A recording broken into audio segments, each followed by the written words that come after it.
Good evening, all. Welcome to Jarvis's Corner on MUFC Realist TV. This is your host, Jarvis Cocker. Tonight we have a great show for you. I have a special guest, but I have, as usual, Stu Woolley, and the special guest is an ex-Man United player. So try to guess the name while I'll play the intro, and I will see you guys in a bit. There is nothing wrong with your television set. Do not attempt to adjust the picture. We are controlling transmission. If we wish to make it louder, we will bring up the volume. If we wish to make it softer, we will tune it to a whisper. We will control the horizontal. We will control the vertical. We can roll the image, make it flutter. We can change the focus to a soft blur, or sharply to crystal clarity. For the next hour, sit quietly and we will control all that you see and hear. We repeat, there is nothing wrong with your television set. You are about to participate in a great adventure. You are about to experience the awe and mystery which reaches from the inner mind to...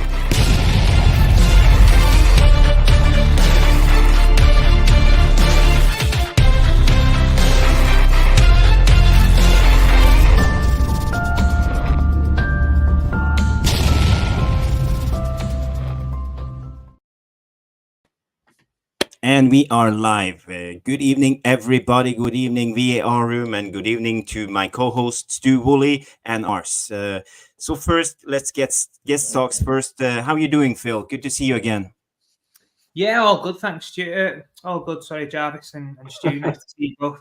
Yeah, I'm good. As I say, I've been really busy and a lot of stuff going on. But yeah, all good from my end, mate. Good to be back on. Obviously, not spoke for a while to both of you. So it's good to sort of have a catch up and have a little chat really about the season. I know there's been a lot of ups and downs and stuff. I'm sure we'll get into that in a bit. So looking forward to having a catch up. Yeah, fantastic. Are you still buzzing after the FA Cup final win against Manchester City? Yeah, I think, to be honest, mate, after the season we've had, to finish it off with that kind of a performance against City and winning the FA Cup was sort of a pleasant surprise. Let's put it that way. I'm sure we'll get into sort of more about the game and stuff in a bit. But yeah, it was a brilliant day, brilliant performance, thoroughly deserved, and obviously, yeah, it was a nice. I think, to be honest, for me personally, I think the fans this year have been so good through a lot of the crap that we've had to deal with in terms of performances and on and off the field stuff. So for that performance and that result to sort of finish the season, I thought it was brilliant, and you know, more so just for the fans who had probably a fantastic day. And obviously, you know, the lads did us proud in that game. So yeah, it was a great way to go out. It was. You know, I'm still buzzing, and when I think of it, I can't even actually believe it that we actually won that game. It came out of nowhere, and no one expected this. You know, everybody was bummed out after we won on penalty against Coventry in the semi-final. We came to the final, we scraped through, and we won it. And we actually played fantastic football in the end. So that's the biggest plus for me. Stu, how are you doing? Haven't seen you in a while. Yeah, no, sorry. I've been like Phil. I've been absolutely rammed traveling Europe with our website launch, etc. So catching colds from the great unwashed in airplanes and things of that nature. So, but I do have a little bit of somber news for you, which I do think we should share with the VAR room and our community as a whole. The founder of AFU, All for United, which myself, Jarvis, and Phil have all appeared on over the last few years, Ben Pearce sadly lost his dad today. Now, one of the things about what we do and why we do this is we are a community and we're all friends with each other, and all other channels we're friends with as well, and we speak to them and we appear on those channels where possible. So Ben is no longer with All for United at the moment, but he's still, you know, he was the one that actually got me into talking about Manchester United on YouTube. So I owe Ben a debt of gratitude. So I just wanted to say that thoughts of myself and my family, and I'm hoping the thoughts of the VAR room and everyone at Realist TV here go out to Ben on our behalf. So sorry about that, a little bit somber, but I thought it was worth mentioning because he's a good lad, he's Ben, and to lose a parent, it's heartbreaking. But I thought I would also sport the mighty Tipton Town shirt for you tonight. It's not been modelled yet, so this is a match worn shirt. Actually, I was going to put the skipper's armband on there, but I thought I'd better not. But I was going to put the skip's armband on. So this is what we turn out in. We wear this top, black shorts, and red socks. So Tipton Town first team, we play in the Midlands League, wear the same, and so we are just a little bit slower than them, probably better than them up here, but we're a little bit slower than them. So this is what we wear on a weekend. So the mighty Tipton Town, we're in our hibernation period until the 1st of July, where we start training again. But like Phil, the football does continue on a Wednesday evening and a Sunday evening for me, 7-a-side and 5-a-side. So all in all, quite good, really. Buzzing still about the FA Cup. A little bit miffed about how the club's handling the current situation. It's difficult. It's disappointing, isn't it? It's going to come out again today that maybe Ten Hag waited to hear this week. I mean, I find that deplorable, to be honest. I would think he already knows. You would hope he already knows. And I think that potentially we'll end up sticking with him, because where do you go? And times with the Euro. On that topic, Stu, you heard today Sky said that we will know by the end of this week if Ten Hag stays or not. So they have still haven't done this assessment and made up their mind how to go forward. Maybe I'll let Phil have a say on this. What's your thought on how Ineos is handling this Ten Hag manager saga? Yeah, interesting. I mean, as Stu said, I don't think it's been dealt in the best way. I think obviously, you want to sort of do these kind of things quick and get everything sorted and done before sort of the end of the season, really. The longer it lingers on, obviously, a bit of uncertainty and obviously, the problem I think that's arisen is because the performance in the FA Cup was so good, and obviously, they was probably thinking that we was going to get beat if truth be told. I think because that performance and sort of the way that everybody conducted themselves went so well, I think that's sort of thrown a massive spanner in the works, and they're having to sort of go through all the pros and cons of sort of this year, and that's probably why we're sort of left where we are at this moment in time. But as I say, I think this should have been dealt with sort of a lot sooner and definitely by now, so that the club not know what direction we're going in. We know if we've got the same manager or if we're going to be bringing in somebody else. And not only that, obviously, if we are bringing in somebody else, that needs to be done and sort of not lingering on into sort of the Euros, and then it just brings too much uncertainty and too much sort of chaos and drama for me. So hopefully, in my opinion, I think he's done enough to persuade him that he deserves at least another year. I think this year, obviously, we know it's been miles below par from where we was last year in the league, especially. And obviously, to finish 8th is really poor for a club of our magnitude. But I do think there has been a lot of factors that sort of you have to weigh up with what he's had to deal with in terms of injuries and players who's just sort of took the foot off the gas for me. And as a manager, you can't really legislate for that. So all things considered, I think hopefully that the sort of meeting and the review system that they're doing will end up with Ten Hag staying on at least for another season and giving him a fair chance. Because I do think when we did have the full squad and the players available, like we did have in the FA Cup, and we had that back four of Varane, Martinez, and Dalot and Wan-Bissaka, we've seen a massive difference.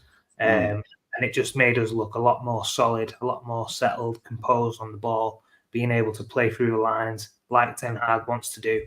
And I think, obviously, if we can get a couple more players into this squad and keep everybody fit, I think, next season we will have to see a massive improvement. But I do think we will do if obviously Ten Hag gets another opportunity. Yeah. Well said. I just want to say hi to the VAR room before we move on. There's so many legends in the chat here already. We are on 20 likes. So people, if you haven't, hit the like. Currently 50 people watching on all channels, platforms. We have Jamie Wayne in the house, Shay Arsenal, hey up, big up. Lucky Singh, Lilis United, Michael Zachariah. We have Mataya Nicholas. We have Riot V. Stephen Welsh, everything Carpy with his big Carpy. Jack Hoff is in the house. A lot of yeah. I'm just going to say it as it always is. Always gets me that. I'm such a child, aren't I? Or should I call him Mr. Hoff? Call him Mr. Hoff. Call him the Hoff. The Hoff. Yeah. And we have John Kermode in the house. He comes in and say, rest in peace, Ben's dad. Yes. Yeah. Big up, John Kermode. Jarle Malmin, as I said, who else do we have here? We're just going to scroll because there's so many comments already. Mace Windex is in the house also. And Lilis, as I said,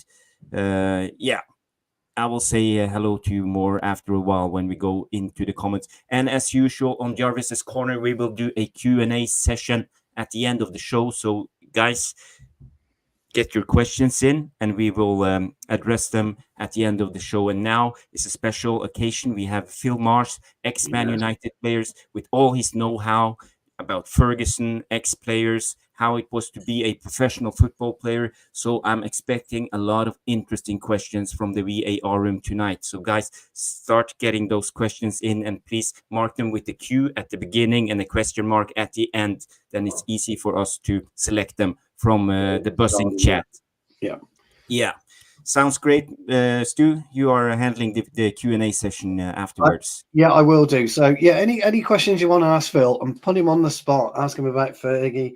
Ask him about Wayne Rooney. He's got tons of Rooney stories that I'm sure you'd appreciate. He's got loads of Roy Keane ones as well. So anything you want to know, you don't really get this opportunity to ask somebody who's played with these players and scored for the club. And I almost messaged you, Phil, because you've been giving some giveaways, haven't you, on Twitter? So I messaged you, put you on the spot, and said, choose your best question tonight. If you've got, I don't know, like a small scarf or something. If you want, you don't have to, but if you wanted to, he's going to kill me, Phil. No. Honestly, I've funny enough, the story behind that is my mum and dad are actually moving house at the moment. So the sort of all my old United gear that I had from sort of when I first signed at the age of 11 up until I left at the age of like 21, 22. So 10 years worth of training gear, tops, polos, tracksuits, shirts. I've just been sort of accumulated over the years in a chest in my mum's cellar. So when obviously she's been sort of trying to get rid of stuff and packing up and doing all that kind of stuff, the amount of stuff that I found and sort of was like blown away really by how much gear I actually had. I was just thinking, like, obviously a lot of it, there's some really nice tops in there that I have kept that are stuff that I'll give my kids, and obviously I wouldn't want to get rid of stuff. Of course. A lot of the other stuff, I was thinking, do you know what, like all this stuff, I'm not going to be able to make use of it all. Why not give back to some of the fans who I know will treasure some of these. Absolutely. And obviously just a little way of giving back from myself personally, because I think as a footballer, when you go to games and when you sort of have a career in the game at a professional level, you sort of take a little bit of scope after you've finished, and you think, the fans are probably the biggest reason why you play football in the first place. They pay you wages, they come and support you through thick and thin. And I just thought it was a nice little way of just giving back to, some of the fans who are, Man United, diehard, loyal. And it was just something that I sort of thought about. And obviously it took off. Obviously it got quite a lot of traction with one of my first few posts, and it took off really well. Got quite a few nice messages in my inbox from actually United fans who'd been and watched me in reserve games and knew who I was, which was quite nice, surprising. And as I say, for me, it was just something that I was happy to do, and I thought, you know what, it's something that the fans deserve, because more players should do this. Really, I actually agree. And I think, for the amount of not necessarily that they're obliged to do it, but I know a lot of footballers do things in other ways. But I just think that players and sort of the amount of money they make, and obviously the support that they get, and the sort of dedication that a lot of the fans have, do little things, not necessarily giving shirts and stuff, but just anything really to just show a little bit of that you appreciate what they do for you, because at the end of the day, the fans are everything in my eyes. So it was just a nice little gesture that I thought I'd do, and as I say, it sort of snowballed. So I've just carried it on, and sort of there's still quite a lot of gear, to be fair. So you've been okay with that, Stu. I'll pick a little item for someone in the chat later on. Thank you. Nice. That'd be absolutely brilliant, guys. Well, there you go. You want to get yourself some genuine memorabilia? Get your questions in. Make them good. Jarle, just a quick one before we carry on. Have I cleaned up the coffee stain from your carpet? Yes, I have. Yes, I took a quite nasty one on the ankle for a few weeks ago. Obviously, I shrugged it off and carried on as you do. No problem. But my ankle come up like an absolute balloon. 2 nice little stud marks. And so I sent a picture around, and I'd spilled coffee like literally while I was doing my picture. So it's embarrassing, but that's the reason for that. So yes, it's gone. It is gone. But hey, that could be the winning question. It could well be the winning question. You don't know, but get these questions in, because honestly, Phil's a great guy, and you can learn a lot from this man anyway. So thanks for joining us again, Phil. Absolutely brilliant. Just a quickie on Ten Hag. My take is, I think the club would be absolutely stupid and be a disaster, because I'm not mistaken, Jarvis, and Phil, that we play our first friendly on July 12th. Which is a week after the Euros. I can't exactly remember when the Euros end. So the quarterfinals are in and around the 4th, aren't they? So I think it's there or thereabouts when the Euros end. So it's not ideal to have a manager come in, if he comes in the end of June, as an example. Yeah. Half his squad isn't going to be there. He won't know what we're doing in terms of player acquisitions. I think it's just a mistake. I don't know what they're doing in Ineos. They started off very, very brightly, and all of a sudden, with the Dan Ashworth kind of revelations, it's not looking so strong as we all thought. So I think it will be quite interesting. Sorry, that was just my take on it. Great take. Before we move on, I just want to bring in the latest news for you guys, the latest transfer news. Before we go on with the show, just going to share the screen, and I will tell you. I just received this from Romano. And if you guys see this, maybe I should share it on the screen, add to stage. So I don't know if you can read the text, but I will read it out for you. It says, exclusive, Omari Forson set to leave Man United as a free agent in June. After his debut in February with Man United first team, Omari is set for a new chapter. And there are several clubs already keen to sign Forson, as 19-year-old striker is attracting interest. Yes. So what's your immediate reaction, Stu Woolley, when it comes to Omari Forson? Well, I'll be brief on this, because I think Phil will have a much better idea of this type of year. Depending on where you are in your career, depending on where your contract is, as soon as the season ends, the 2 weeks after it are an absolute, just fraught with pain. You're just waiting and waiting to have that meeting or that email or that phone call to say where you're on the retain list, if you're a junior, or you're cut, or let go, or released. I think released is the word, isn't it, Phil? And I think it used to be. I think that sort of terminology's been sort of changed now. I think released sounds a bit too harsh for this day and age, but yeah, that was dated. Yeah, and you're waiting, and there can't be anything worse for a player who's maybe on the cusp of making it or not. And Phil will tell you this. Phil had injury problems due to his accident, as we all know. But you could get ill at the wrong time, couldn't you, Phil? Towards the last 2-3 months of the season, and that could see you not gain your contract, not gain your scholarship, or not gain your junior forms or anything of that nature. So you will see clubs over the next week to maybe 2 weeks. They'll put their release list out, and it's big. You know, Arsenal, I think, if I've read it right, released about 19 players today, something along those lines. It was a hell of a list. I expect ours to be something similar, and I think Forson had a choice. You know, was he going to cut it in the first team? Probably not. Would he cut it somewhere in the Championship to revive and restart his career? I absolutely think so, yeah. I think he's got a bit about him. He's a big, strong, powerful lad. He's got some pace. I haven't seen enough of him, though, and Phil, you might be able to tell us to see what he's like in front of goal. You know, when you look at the way that Phil used to play, he'd think nothing of popping one off with the left peg at 20 yards out, just to see where it landed. And I know you have scored a couple with your left before, you know. No. I put a video on actually against City on the day of the final. Oh, did you? That was a goal. What I scored with my left foot, cutting in from the right hand side onto my left foot, and I scored past Joe Hart, and we won the game 1-0. Joseph Hart.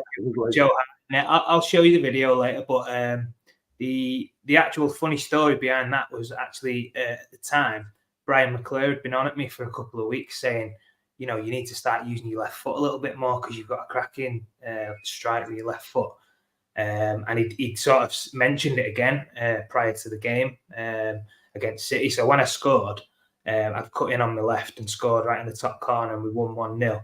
Nice. My celebration was like pointing to my left foot to Brian McClair on the sidelines, and he was like giving me the thumbs up. So just shows you that, like little things like that sort of subconsciously do stick in, and obviously it's good when it pays off. Chucky. Well, he was surprised everybody, didn't he? I don't know if he surprised people in and around the club and the players, but from a fan's point of view, surprised us how good that team, you know, that team we put together was, and how fluid and fluent you were in terms of the play.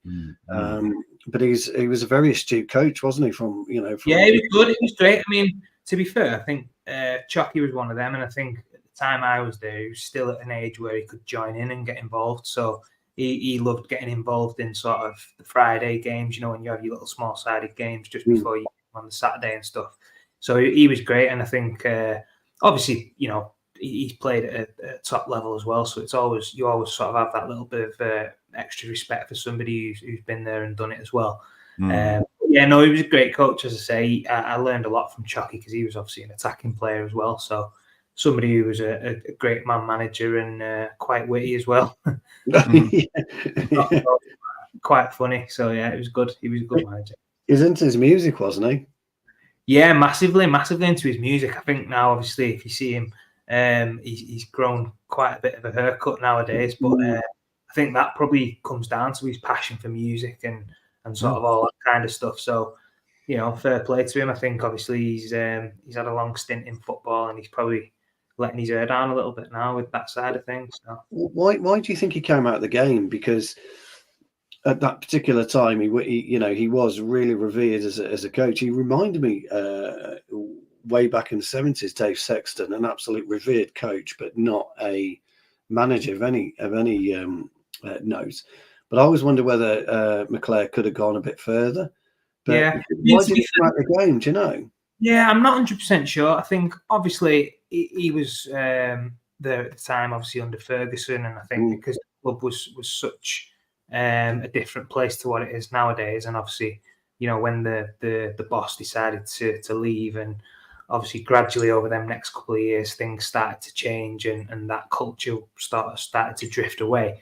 I think maybe that's when Chucky probably just felt it was probably the right time to sort of move on and leave it. And then for me, I was a little bit surprised that he didn't go and maybe try somewhere else. But I think it's difficult when you've been at Man United for so long, and obviously you've sort of been around the sort of players and sort of grew up with the sort of mentality and the DNA of Manchester United. It's probably difficult for someone like him to maybe go somewhere else and sort of get used to the sort of different standards and the different sort of expectations maybe of what other clubs were going to offer. So I don't know. I mean, that's just my probably take on it. He was probably just so, and to be fair, he probably was getting on at that point. Obviously, in managerial terms, still young, but still young, maybe in terms of his own sort of, because he's got other interests, obviously, and maybe wanted to do other things. He's probably thought, I've served enough time in football, and I maybe want to have a little bit more time at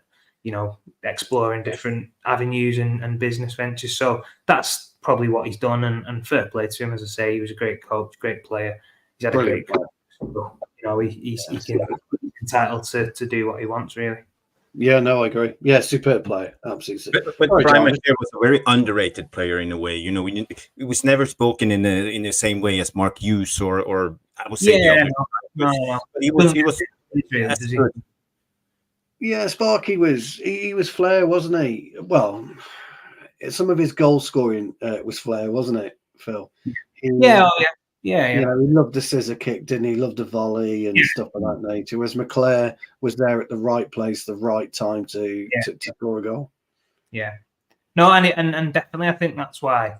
To be honest, like when you sort of talk about Brian McClair, he doesn't really get as much recognition as some of the other strikers at that time. But for me, I obviously appreciated him and knew that he'd come through at the time when he was playing with some of the big players, and obviously he was playing a lot of games. So you don't play a regular in the team regular and playing a lot of games at that time if you're not a good player. So I had a massive amount of respect for him, and as I say, with him being a sort of attacking minded player, he did a lot of stuff with me in terms of my movements and just trying to help me with certain types of finishes and just working with sort of the attacking players in sort of more detail, really, because what it's like if you've obviously been in that position and you've played in that position, you're going to know a lot more about them kind of styles of play and what you need to do. So it was great to obviously have a couple of years under Chucky in the reserves, and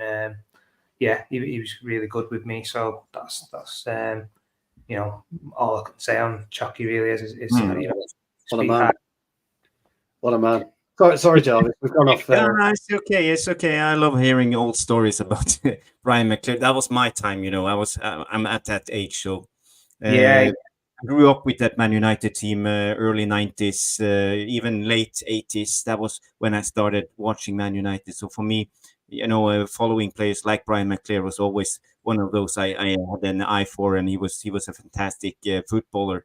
But we had so many of them at the time. So for me, I always feel that he was a little bit underrated, as I mentioned, because there were so many other stars. And for me, at that time, the best player I followed was Lee Sharp, because he was the young up-and-coming winger at the time. Yeah.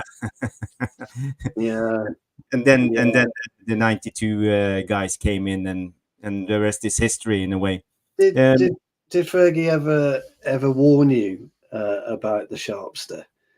Did he ever come into the dressing room when because obviously you're a bit younger? Yeah, I think, to be fair, like we was sort of still in the academy at that point. Yeah, you would have been. Yeah, I don't think we was necessarily warned, because I know obviously there was the drinking culture and all that kind of thing back then, but I think because he was slightly older, we sort of just missed out on probably being sort of warned about them kind of things with that particular era of players. Anyway, we did know about obviously a lot of them players, and we did used to see a lot of them come into the Cliff, and they did sort of like a little couple of sessions with us, like Beckham and Sharp, and a few of them players did come in from time to time.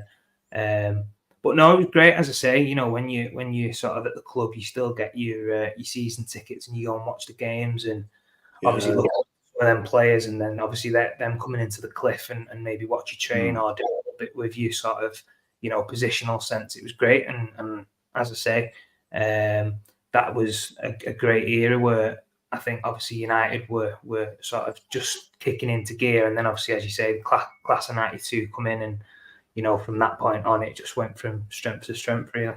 Yeah, the club blew up then, didn't it?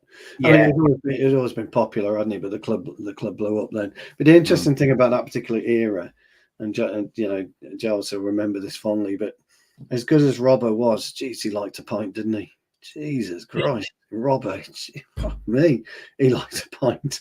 Yeah. Viv Anderson at the time liked a pint. They all liked a pint, but they could play football on Saturday afternoon, couldn't they? Yeah, but let me just ask you a question about that, because we all know when you drink alcohol, you can't perform because your body just breaks down. So in a way, how could they perform at this high level drinking that much? Or was it just they like to go out and party and just had a couple and just went home? So there was just the image of drinking, or was it actually getting drunk? To be honest, like speaking from my experience, there's only I was quite disciplined, and I never really let myself sort of drink a couple of days or the week maybe of like a big game. I might have a couple of drinks during the week, the odd time we'd go out in Manchester and stuff, but I was quite disciplined. So there is one game actually that sticks out in my mind, which there was one game where I actually had an absolute stormer, and I was fearing it because we had actually been out the night before, and I'd drunk a little bit more than I would do normally, and I wasn't feeling great. And on the way to the game, myself and there was like 3 or 4 of us, I think there was like Fraser Campbell and a few others. We was like, we'd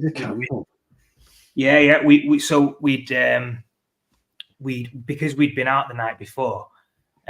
You was always in your routines of getting up and having a bit of a pre-match meal, like mid-morning breakfast and stuff before you get to the game and stuff. But this particular day, because we'd been out the night before, we'd overslept and stuff, and we was like not late for the game, but we'd set off a bit late, thinking, if we hit traffic here, we're not going to be there for the meet time and stuff. So we ended up stopping off at the services to fill up, and we all ended up getting like a KFC, just having some food, because there wasn't really anything else there at the time. So we all ended up like getting a burger and some chips. And honestly, I was thinking, oh my God, like we've had a shocker here, lads. Like we've been out the night before, we've not had a great sleep, we've not had our pre-match, we've ended up going to KFC.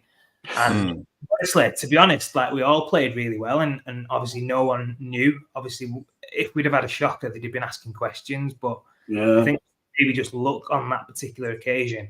I think going back to your likes of Robson and stuff like that, I just think they knew how to drink, but then it would never affect the performance on the pitch because they was so dedicated in terms of like they wanted to win so much, playing for the badge. I think sometimes you can actually do that, like where some people who maybe haven't got that mental strength to sort of fight through, even if your body's not quite feeling 100%, some people can still battle through and sort of get themselves to a level where people probably don't think anything other than they might be having a slight off day. I think to be honest, there is players who, I know a lot of players, especially sort of back in the day when I was there, who wouldn't tell physios that they was injured because they wanted to play so much. They was just so playing, fearing if I tell him I'm injured and I'm not going to play for 2 or 3 weeks, someone's going to take my place and I'm not going to get back in the team. So what they do is they take painkillers, or they would get a strap in on the sly so that no one knew what was going on, and they just go through that pain threshold, which I think nowadays, because of the sports science and all that kind of thing has gone through the roof, it's a lot more difficult to sort of do that now. Whereas I think, back in the day, drinking and sort of playing with knocks and sort of, going through the brick walls for this sort of team and for yourself was just prevalent. And I don't think nowadays, you can get away with it because of how much the game's changed and the speed of the game and sort of the detail that goes into all the preparation with the sports science and all the analytics that they do. But yeah, I just think the players back then were just built different. You could go out and have you could still go on the pitch, and all right, some weeks you might have had a bit of a dip in the performance because you had a few too many drinks. But when we're talking about a dip in performance here, we're talking like it'd still be an 8 out of 10. Do you know what I mean? Still, yeah. We all heard the story that on what's his name, Pennant. He came on the Arsenal academy on the Wenger when he got his debut after playing for them almost a season, never getting a sniff of game time, and suddenly he was thrown in, and he was out partying all night. He came home. I saw the documentary like 6 o'clock in the morning, and they had a game. So in the locker room, he just sat and hold for his mouth so they wouldn't smell his alcohol, and he was picked as a starter, and he was thinking about faking injury just to get off after 10-15 minutes, but suddenly it all clicked, and I think he scored 3 goals that game, and that was his breakthrough. Yeah, and I think with that as well, the adrenaline of when you actually get on the pitch and you're ready for football. You forget about everything else. Even if you are sort of not feeling 100%, you don't feel great, you're a little bit lethargic, tired, hungover, whatever it may be. As soon as you get that first tackle, that first, shot, header, whatever it is, all them feelings and stuff sort of go away, and you're just running on adrenaline. And again, I can only speak from my own experiences when I have maybe not been feeling 100% great, and you're going into the game with a little bit of doubt and stuff, which is normal. I've been more inclined myself to think, well, no, I'm playing. I want to. I want to play no matter what. That's my mentality and always has been. And B, I know when I get on the pitch and I get my first touch or I get my first, whatever it is, all them feelings will sort of go away, and you just sort of fully focused on the game, working hard, doing the best you can, and helping the team sort of be as good as they can. And I think that's now the mentality what you've got to have, I think, to sort of succeed and be successful. I think, Keenan, people talk about how many times they've played with, niggles and knocks and injuries. And I think that was just normal back then. I don't think people would bat an eyelid. Fair enough. We're not talking here like that you're limping around the pitch so you can't walk. We're on about like somebody getting a knock, a dead leg, or, a slight little hamstring pull, or, a bruise or whatever. Them kind of things wouldn't be stopping me from playing on the Saturday. If something more, and I was thinking, no, I'm going to let the team down here because I know I'm not going to be able to perform. You've got to be honest with yourself in them situations. But as I say, I think that's where, as time's moved on and sort of football's changed, I think nowadays you wouldn't be able to get away with that because the sports science would be all over it. So that's just changed. But I mean, the interesting thing back then, though, back in the 80s, you had 6 shooters on your feet, because that's all there was, 6 studs, or a type of mould, which are Copa Mundials or something similar to that. The pitches were awful. They were leg sapping. There was hardly any grass. The ball wouldn't roll properly. It would bounce awkwardly. But players, I mean, Ray Parler's a great example. He was told he wasn't playing one game, so he started drinking 6 hours before the game. And then when he got to the ground, he was in his suit. Wenger said, and he was pissed off. Wenger said to him, Perez is injured or something, you've got to play. And Parler was always performed, didn't he, Ray Parler? Always performed at the highest level. We had it with Colin Moran. Brucey in his early days liked to bevy, didn't he? We've all liked it, but you're right, sports science today doesn't allow it. And this is the problem with modern day football, Phil.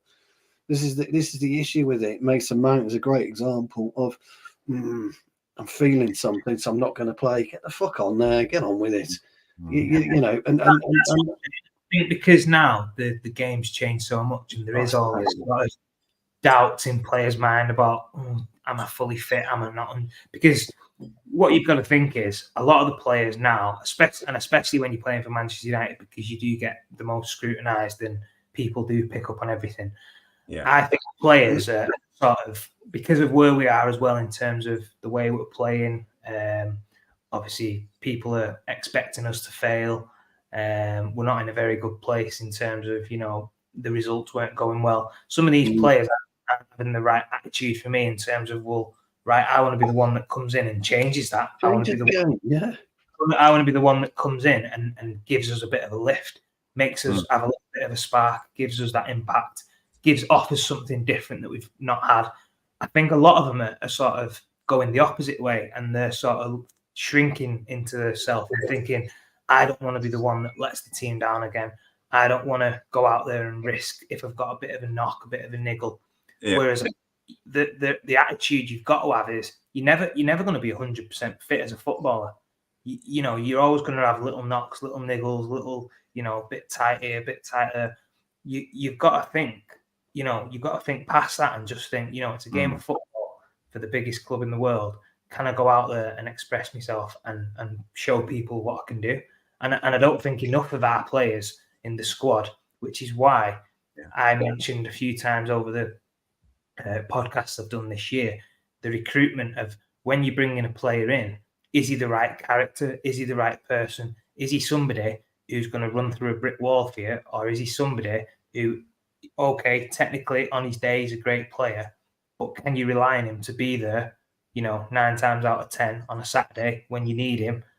And I don't think we've got enough of them that have got that little bit of extra drive and will to sort of show that willingness to pull the shirt on when the chips are down. I think we've got too many that, you know, go hiding and don't want to put their hand up and be counted when we've definitely needed it this year. A lot of players have been injured, and, you know, there's been a lot of, for me, it's like there's a lot of players there that have had massive opportunities this year to grab a shirt, you know, really say, this is going to be my position, and show the manager and everybody what they can do. And some of them don't seem like they want to do that, which is worrying for me. So, you know, you've got to sort of look at that and sort of address, you know, next season, what players you're going to be able to rely on, and sort of, you know, if you are going into war, are these players beside you going to be able to look them in the eye and say, yeah, he's going to have me back, and yeah, he's going to give everything to be available and give everything for the shirt.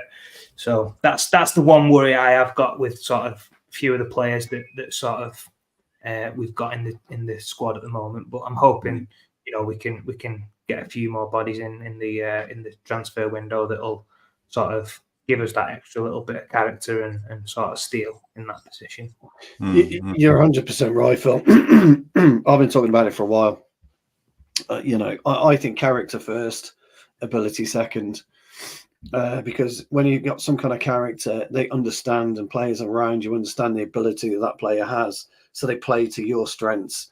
But if you've got that real character, that will to win, that real energy, and that kind of, I'm just going to, you know, stick my head down and smash a brick wall for you, that is more important than sometimes that somebody that can do 8 step overs and deliver a decent cross 1 in 10, which is what we've, you know, what we've got.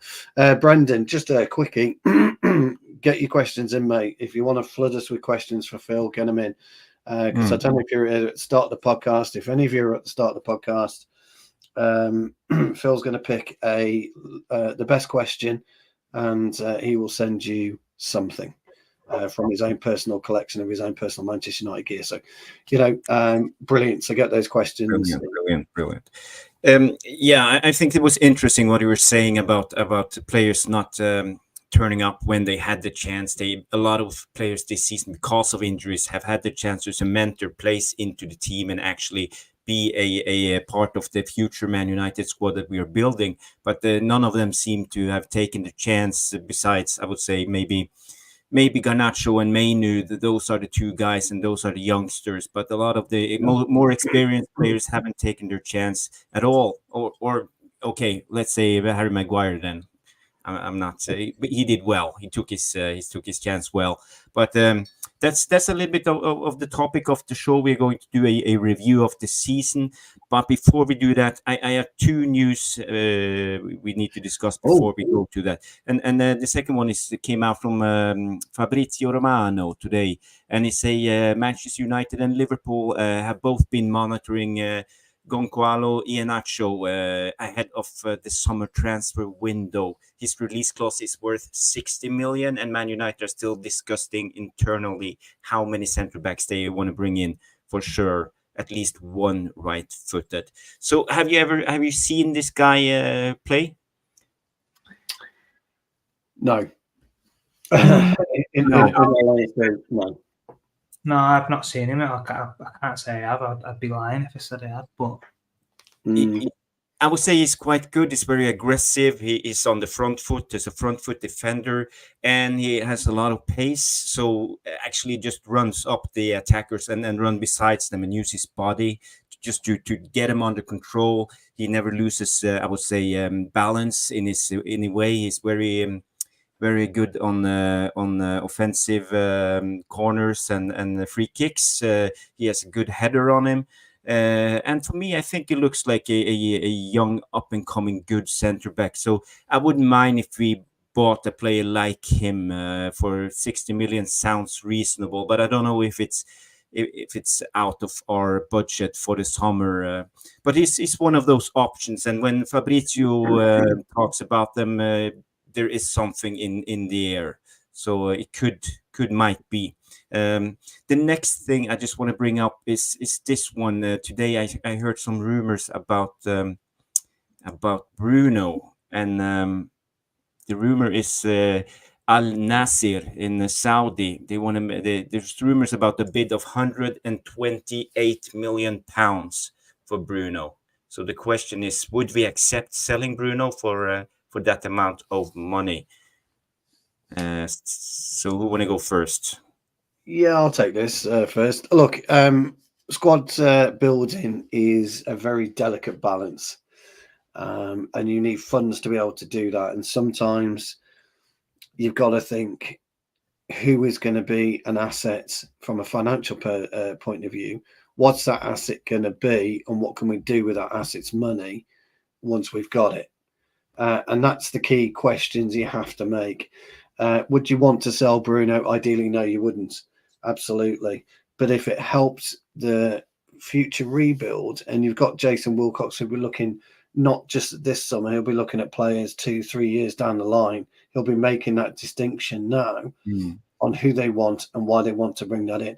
Now, selling Bruno 128 million, 130 million, 140 million could accelerate that process and make the squad balance better sooner rather than wait.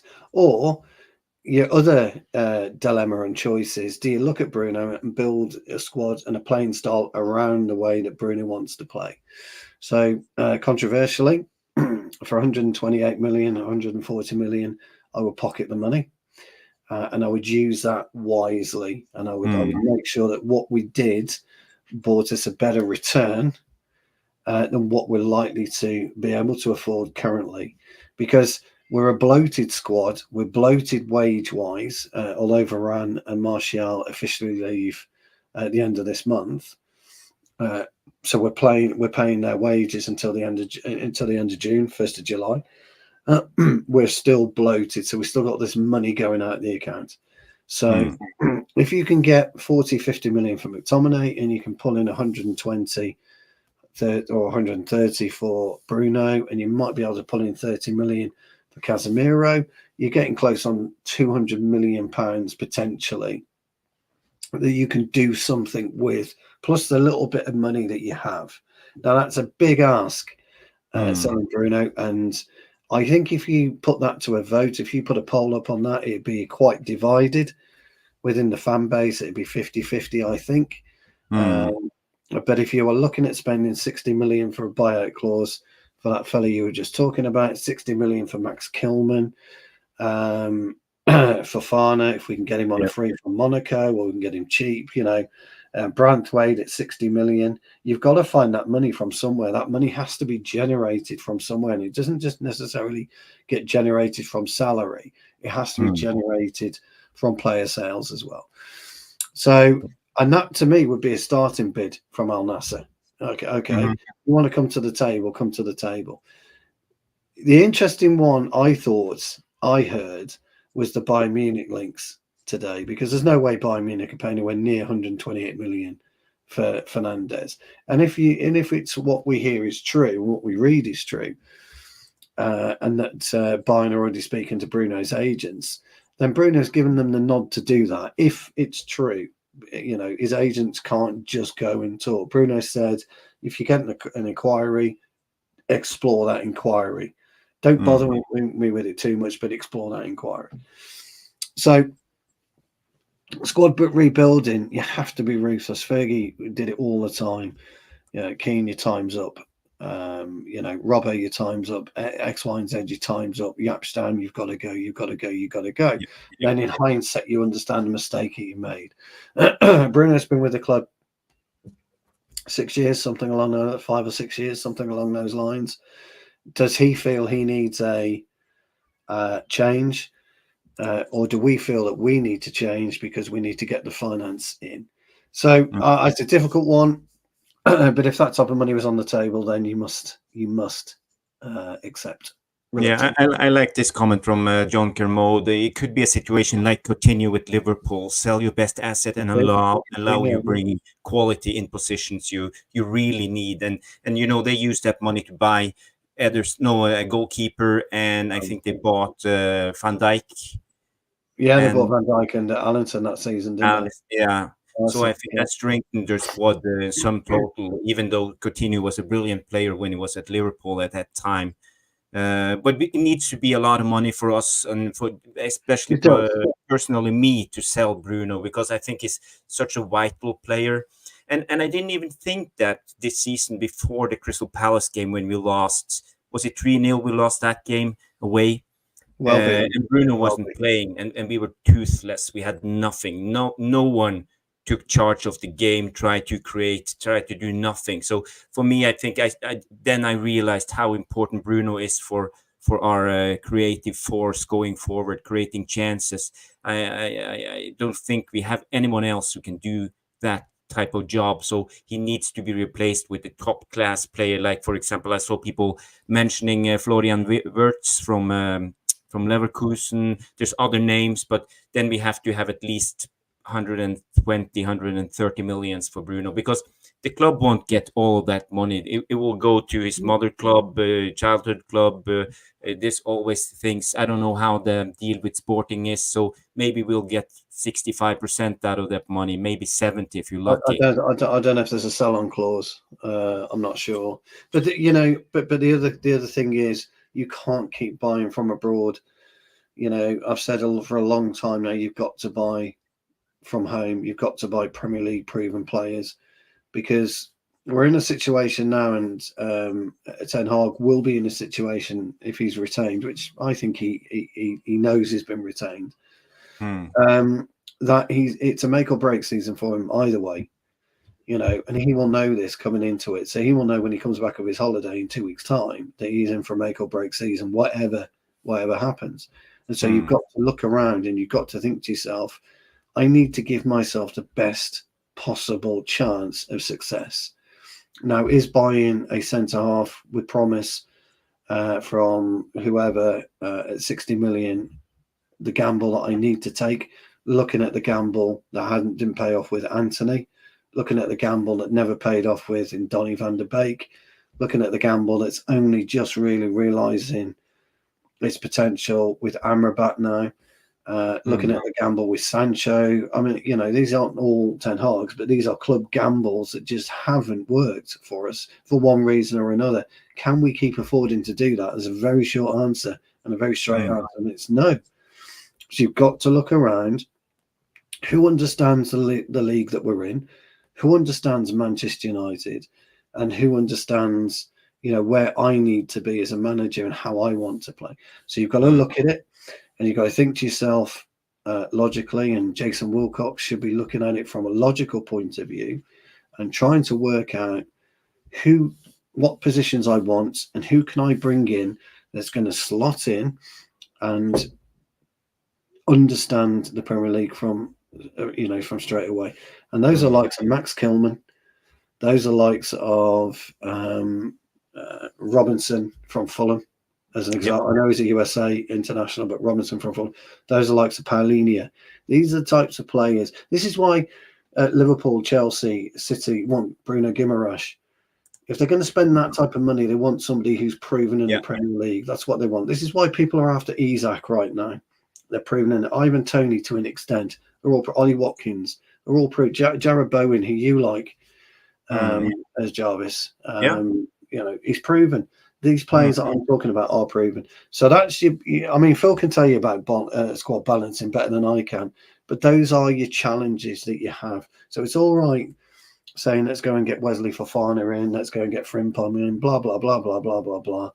Can Ten Hag afford 2 years? No, he can't. He's got 12 months. So he's got to shop and be smart, in my opinion. Yeah. Yeah, and this is the gamble in it all. He knows what he got. He knows Bruno. He knows he can trust him in a way, but he doesn't know what will come in. So it will be a massive gamble if he sells Bruno. So for me, I don't think he will sell Bruno. And I see a lot of good comments here on that Bruno thing. And I say, and NXT comes in and say Bruno made sure to let the fans know he loves the club, which tells me it's not in his control at the moment. So maybe the club was trying to push him out. I don't know. But just one more thing, though. If keeping Bruno stalls us for another 3 years, because it won't stall you for a year, it'll stall you for 2 or 3 years. Is it worth it? Look, I'm just playing devil's advocate. Yeah. This club, look at our history over the last 5 years. When have we sold anybody with any real value and got 80, 90 million quid in? We haven't. Not like I remember. Can anyone remember that? Because I can't. So that's why we haven't been able to rebuild our squad properly, how we need to do it. We've got challenges, but we've actually got value. If I'm sorry, Phil, I'm droning on here, mate. I do apologise. But if you're Harry Maguire and you're Victor Lindelof, you could sell for 20 million quid off to somewhere in Italy like Roma, for example. Harry Maguire, you could probably get 30, 40 million quid out of West Ham now. It'd be ideal for a Lopetegui type of team. McTominay, West Ham, kind of ideal. You've got to look around and see what fits. This is where Diggy Freeman has been superb in his purchasing for Crystal Palace. This is why people want Diggy Freeman. This is the type of thing that Ashworth has done in the background in the past. Michael Edwards at Liverpool was an absolute wizard at it. We haven't had this person in place to enable us to do this, and this is why we stagnated as a club. So you have to, if you've got to take a right hook, and get put down to wake you up in a fight, selling Bruno's, he's that right hook, I'm afraid. Look, it will split opinion. People won't agree with me, and I get it. But I think we do need to do something big this summer and make a statement. And if Bruno's got to be a fall guy, I'm sorry, he's got to be a fall guy. Yeah, and as John says, the only player we sold for more money than we paid was Dan James at the time. And I have to just say, I still remember when we sold Ronaldo and we brought in Michael Owen, we brought in Valencia, and who was the third one to replace him. I mean, Valencia turned out to be a good buy, but that's systemic of where we are right now and how we've been. And you can't keep doing that because it just won't happen. Look at Liverpool. Ripped up their midfield last season. Fabinho went. Mane went. Firmino went. Wijnaldum went. The whole core of their team went. But look where they are now. Yes, they fell away, but they still maintained their position by bringing in McAllister, Premier League proven. Phil, I have a question when it comes to transfers, because this has always been a thing that I've been wondering about. How does it affect the group, the squad, when you hear rumors like this? Because, you are in the known, maybe you're not. The players can't say, maybe they don't know because of the agents don't tell them. Maybe they know, but they won't tell. Does it affect the squad in a way? It makes everything a little bit uncertain? Or do you just move on like regular because you used to it? Yeah, it is difficult. I think you just have to try and carry on as you would do normally. A lot of the time you will have private conversations and you will have little spurts of information that sort of you get given about maybe a certain player and a certain club's interested or whatever it may be. But I think as a sort of individual, you've just got to try and keep your head down and just keep doing what you're doing and not try and let it affect you. Obviously, depending on the player and sort of the sort of magnitude that he has within the squad and the group would depend on how much or how little that affects the squad. So obviously, if we're talking about Bruno now, for an example, that will obviously be a massive concern probably for a lot of our players, because A, he's one of our best players.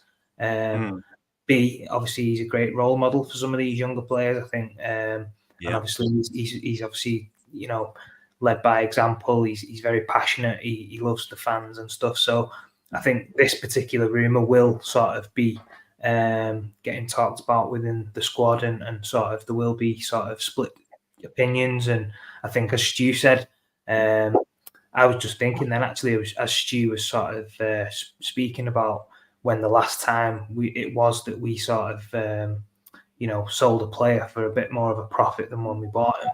And I was actually scratching my head thinking I actually can't think of one. And obviously Dan James has just been mentioned there.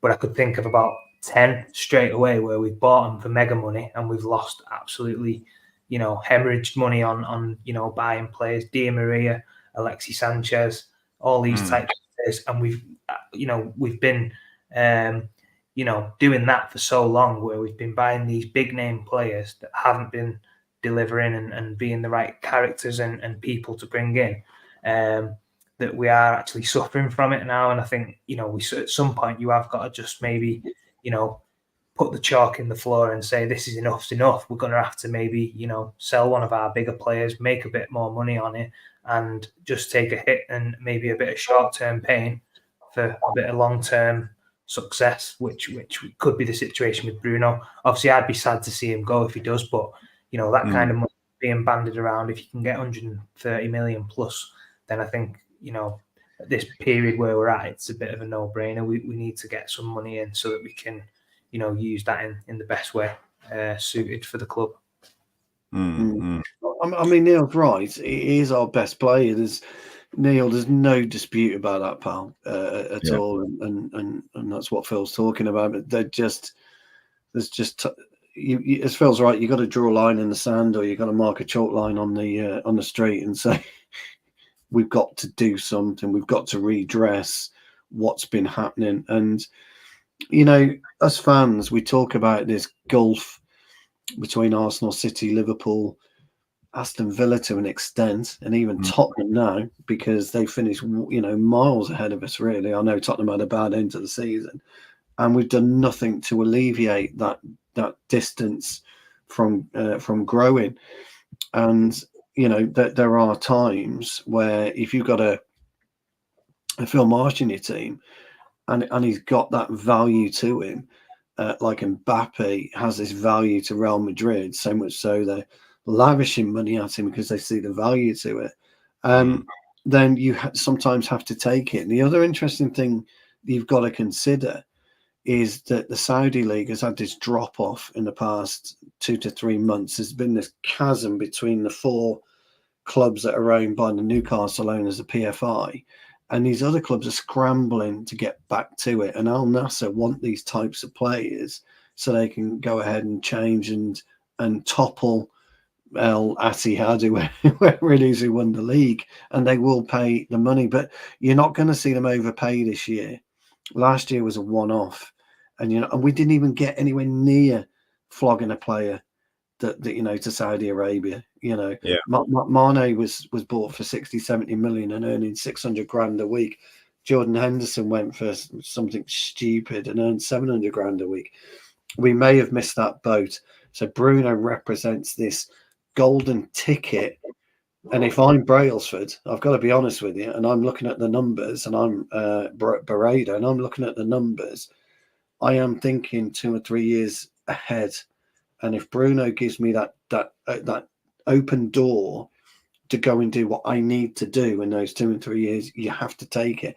And you chuck in Rashford as well. If you can get 50 million out, you know, for Rashford, you chuck him in as well, because we've got Ahmad and we've got players that can do something and deliver. So, like I say, Neil, nobody's debating that. You're absolutely right. Pally is our best player, but you just got to think wider. You do it as a business every day, Jarvis. You make a business decision based on not today, not tomorrow, but 12 months, 18 months in advance. Am I looking to do this? What's going to be the next? Do I, for you, do I get involved with AI? No, but I would get involved with ADAS. Yes. So, there's a variety of different things, personally that you need to consider. The same with Phil in his walk of life right now. So it's not always cut and dried. It's not always about, well, we made a mistake selling Bruno. You're going to take some pain, absolutely, but the gain could be considerable. Yeah. I just see Mick comes in. He's in the background sending me messages. There's one more news when it comes to United this day, and it's Morten Hjulman. If you have heard about him, he's a target apparently. He plays in Sporting. He's a defensive midfielder. I would say he's more of a stable player. He's not like a dribbler or a deep lying playmaker, but he plays it safe in a way. And when it comes to his stats, he looks good. Couple of goals, 3 goals this season in 30 games. Stable player, but I don't know if he's the right man for us, and he's the DM we are looking for at the moment. But I would go for more of a deep lying playmaker type, as we have been talking about. Everybody speaks about Frankie de Jong, but I don't know if he's a target. I see Romano comes in and they say he's very expensive, so it says it all. Maybe it's just paper talks.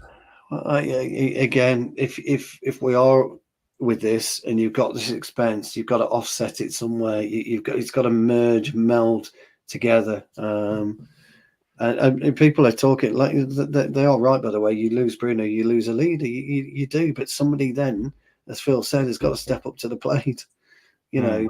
Somebody else has got to. I've got to be honest, and if I'm in that dressing room at the minute, and I'm looking at maybe Bruno, I'm reading all these papers, and I'm thinking I've got a real shot here of maybe taking the captain's armband or being a real regular now. If you have somebody like Sofyan Amrabat, you're thinking to yourself, right, how can I regenerate myself, reinvent myself? So when I go back to the club on the 1st of July, whenever it is, I can say to the gaffer, look, gaffer, this is what I've been working on in the summer. I want to do something different for the team. You can use me. So there's a million things you can do. Absolutely a million things you can do.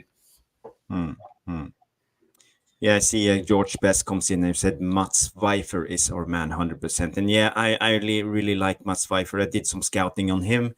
Good player, but I think he will go to Liverpool because that's where his gaffer went this window this summer. We haven't got a hope of getting him. I don't think so, but he looks like a brilliant player, like a semi Frankie de Jong, maybe.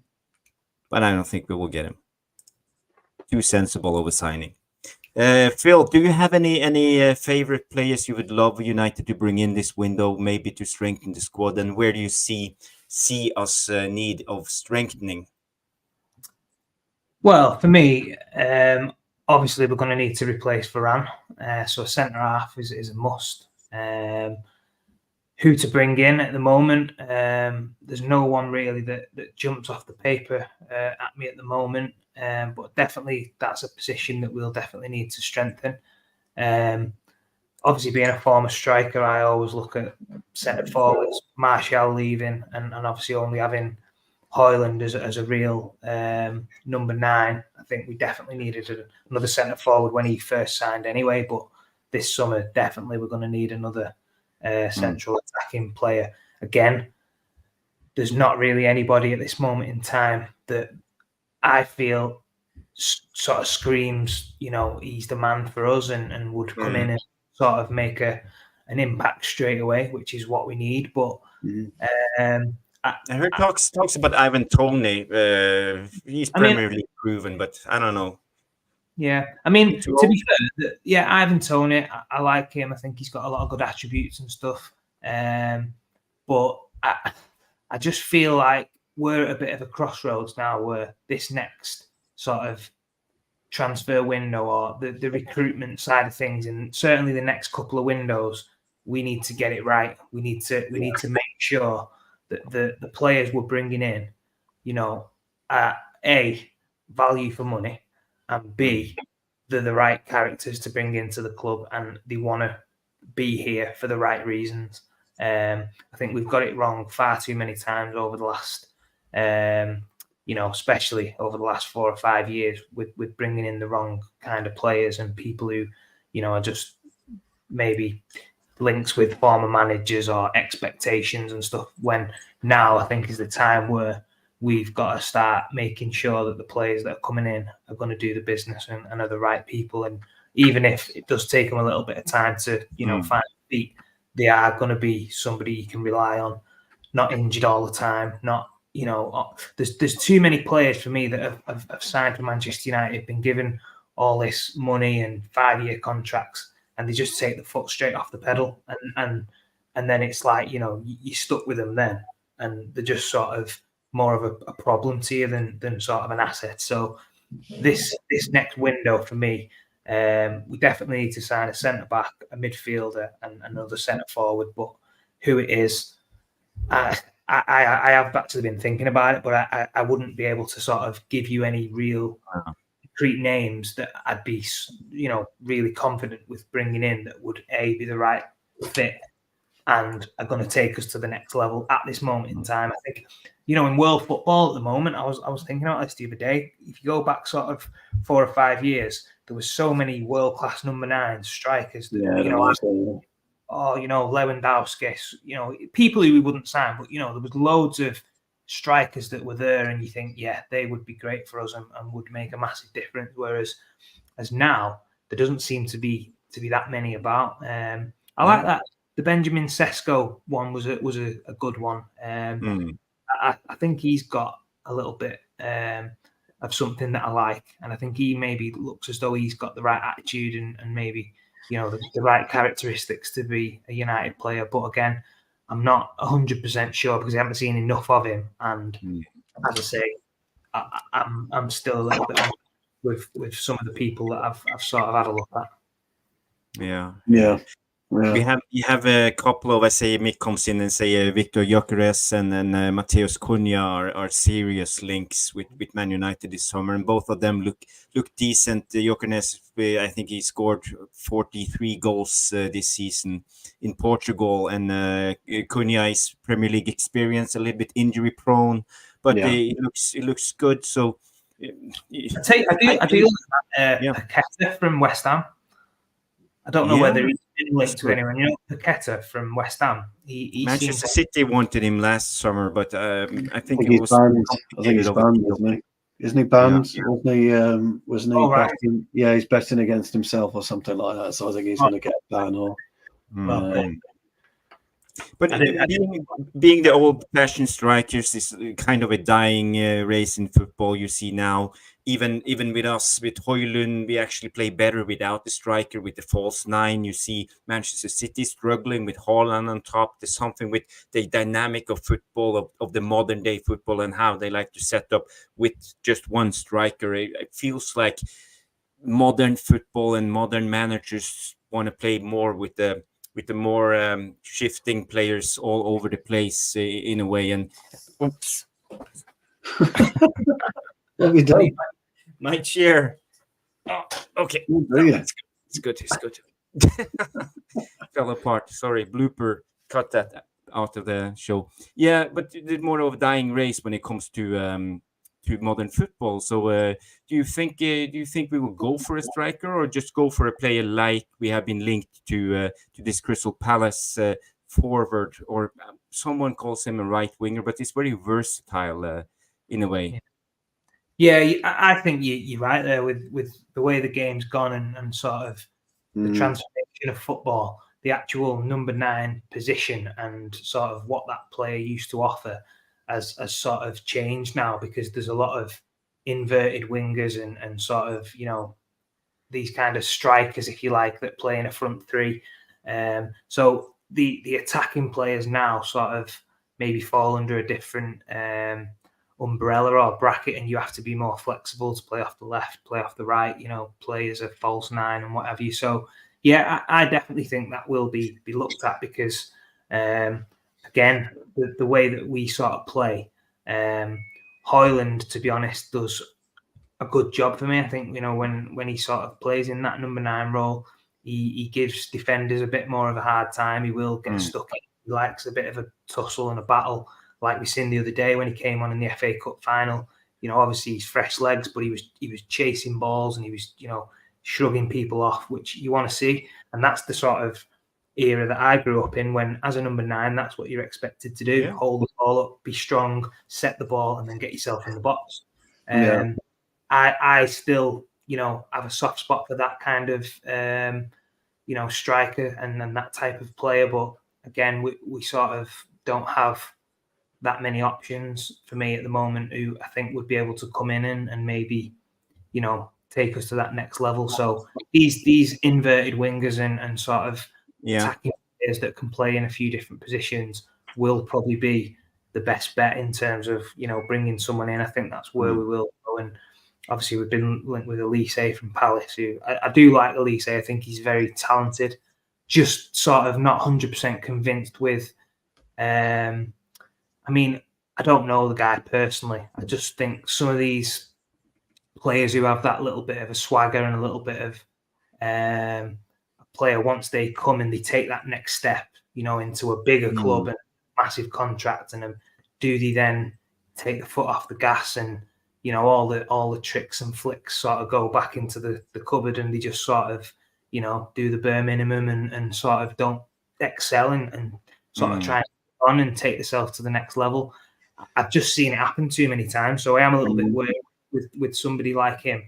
Hopefully, if he comes in, I'd love him to prove me wrong and sort of, be a sort of fantastic addition to the squad. I just think because of the amount of times that this kind of thing's happened and we've sort of not seen the player sort of kick on and sort of do what we was expecting, you have to have these sort of,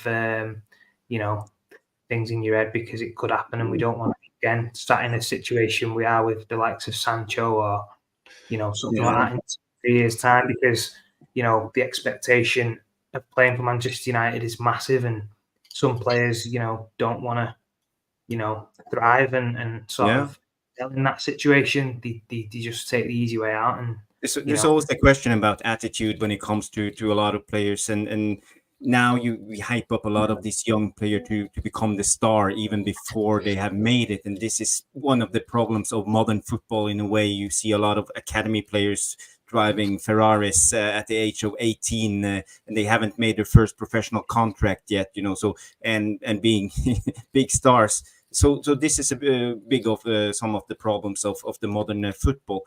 We have received 20 gifts from Romano. Well, Romano, with my whistle. Well, does it work? Yeah. Listen. Go on, then. Oh, not bad. Not bad.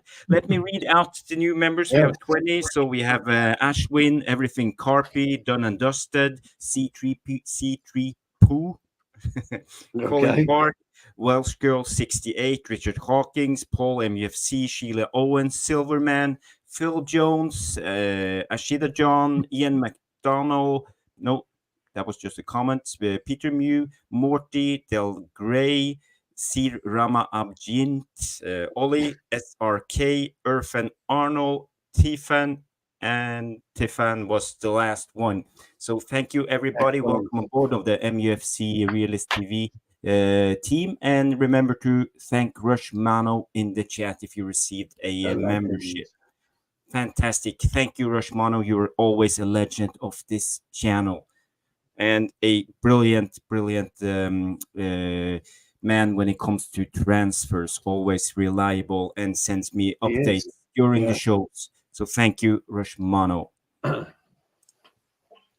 Okay, let's just go into the season review. I just have a couple of questions. Let's do this quick so we can have time for the Q&A, and we can start. It's been a season of ups and downs. It's been a roller coaster. We saw it from the first game against Wolves. There was a big open gap. They were just running. We talked about Cunha, Mateus Nunes, all of them.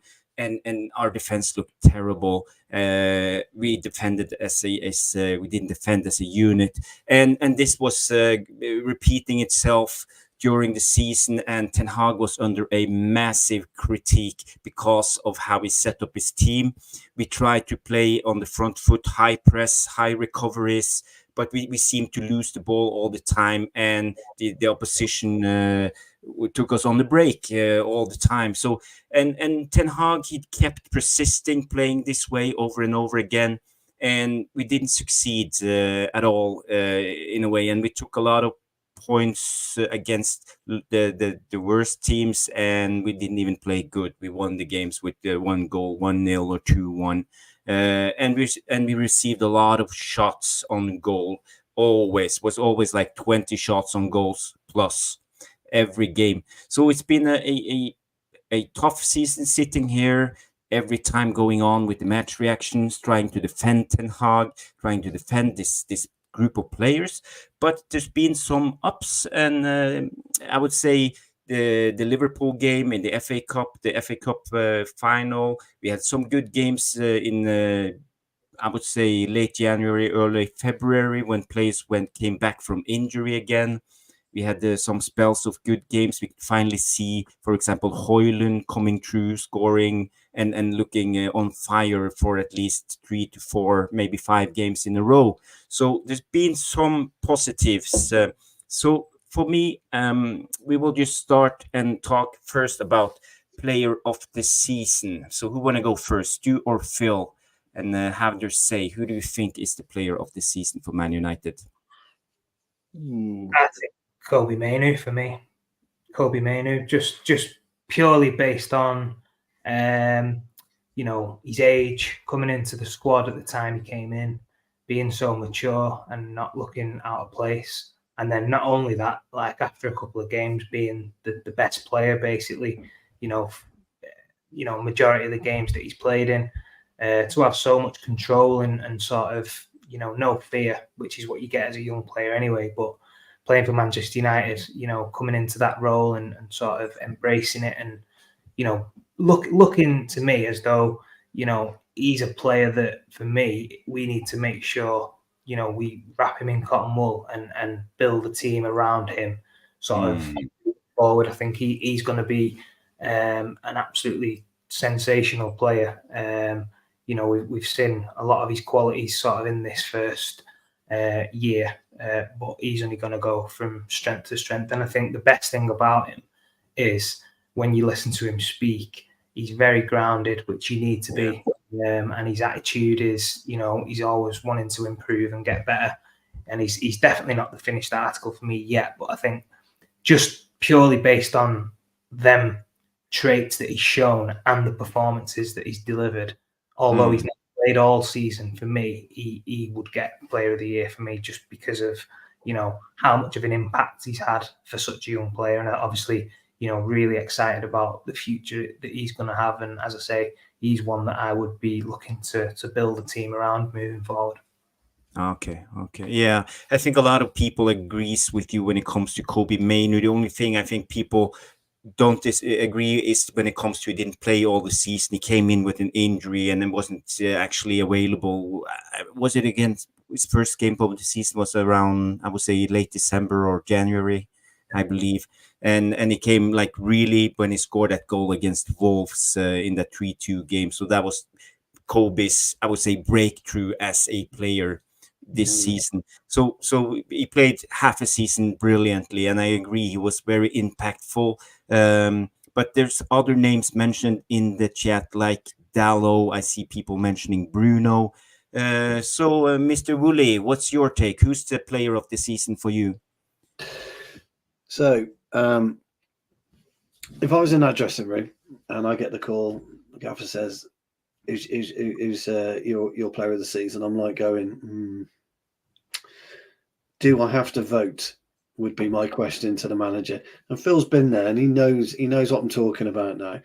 People would think it's quite churlish, but there are occasions where nobody deserves actually to take the accolade of player of the season.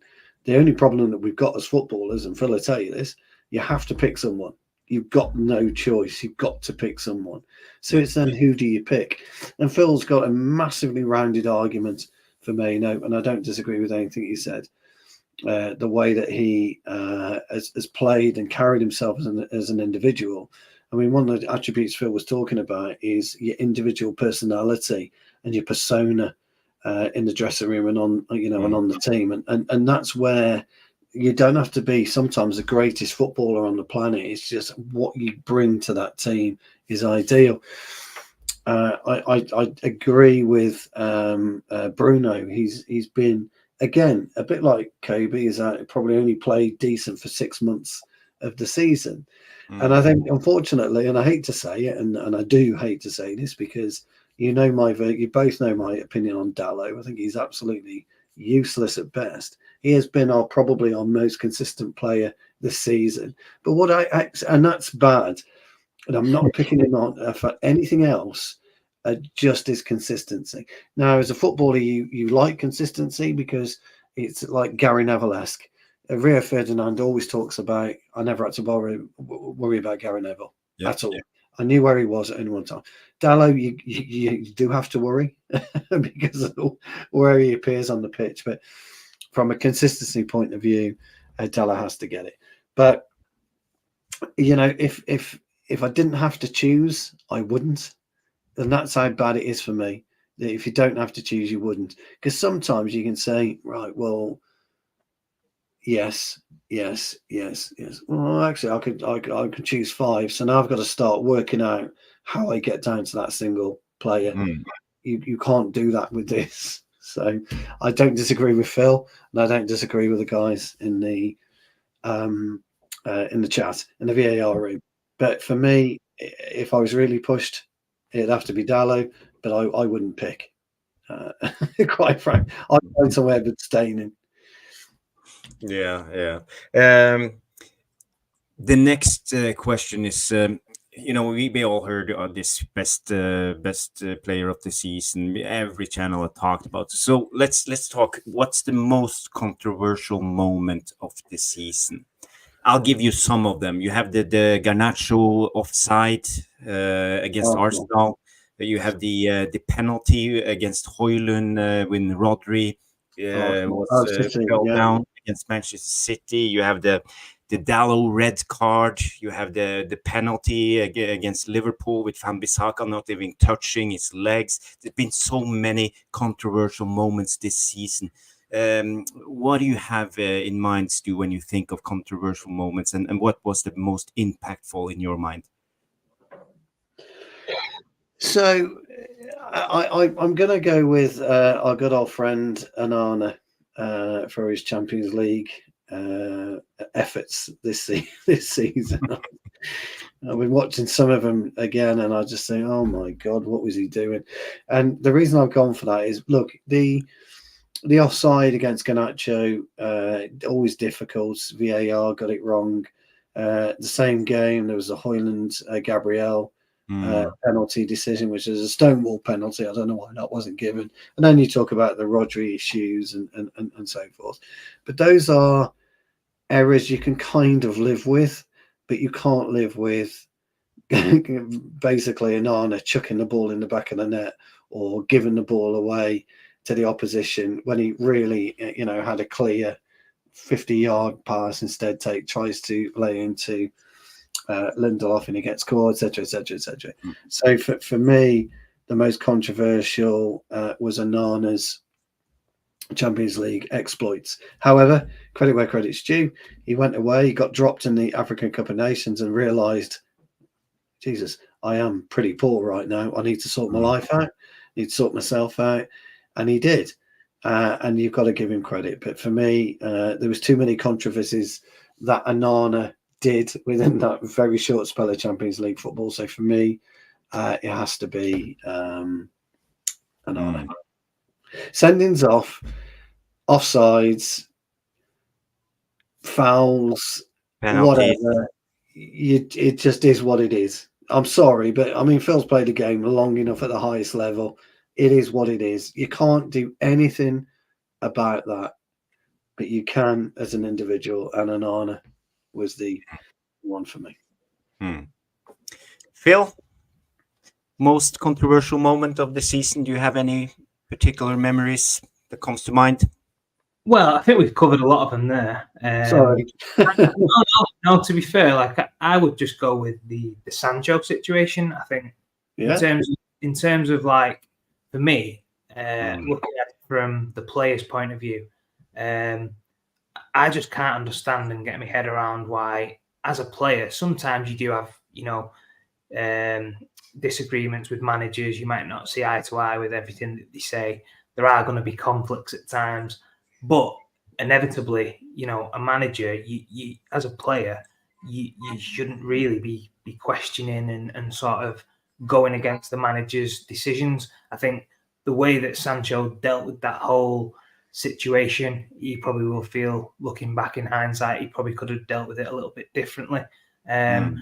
And the best way for me that I always found was when I did have an argument with a manager, which I did have at times, the best way to deal with that situation is by proving yourself back on the training ground, or proving yourself by working your socks off and working hard to sort of get back to the levels that you're capable of doing. And I just think when I look at Sancho, okay, I don't know all the stuff that's gone on, but I do think that situation could have been resolved far better, and that he could have knuckled down and been a little bit more brave and just sort of, licked his wounds and sort of, got on with it in a better way. And I think now, obviously, it proves to me that the incident and the situation was obviously a personal one, because he's gone to Dortmund and sort of looks a bit more of a player that we thought we was going to be signing, which again, you can't. How can you, go to Dortmund and then straight away start playing better football? I just don't understand it, because at Manchester United, you've got all the best training facilities. There's no excuse really, other than the English game. For me, is far better, far more competitive, far more physical. Did he find that hard? Did he not, was he not up for the battle? Did he not want to sort of, grit his teeth and show that he could, work through that situation?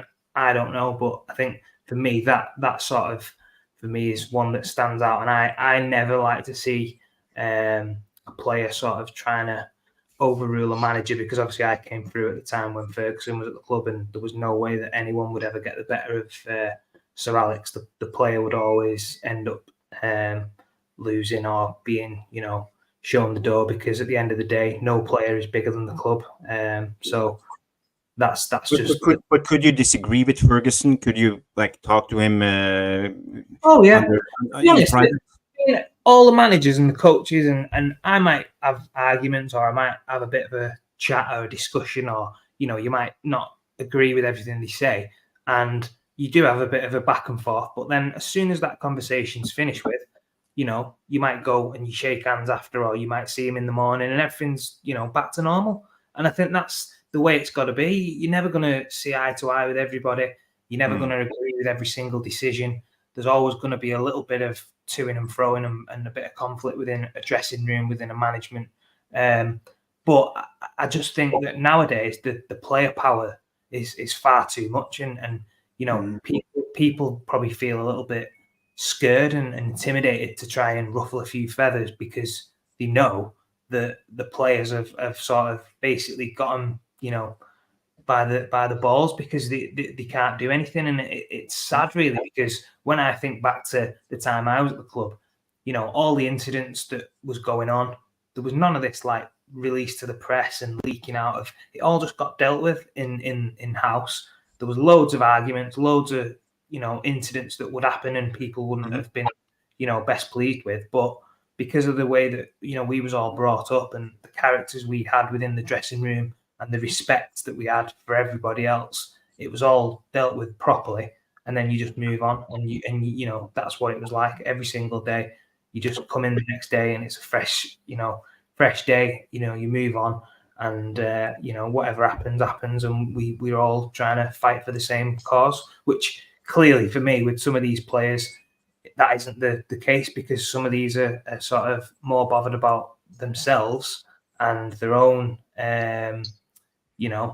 personal stuff that they've got going on, that they're not big enough to accept that sometimes you do have to, bite your nose off to spite your face, and I think that's the be all and end all with that Sancho situation. So disappointed really that that's the way it's panned out for him. Will he come back?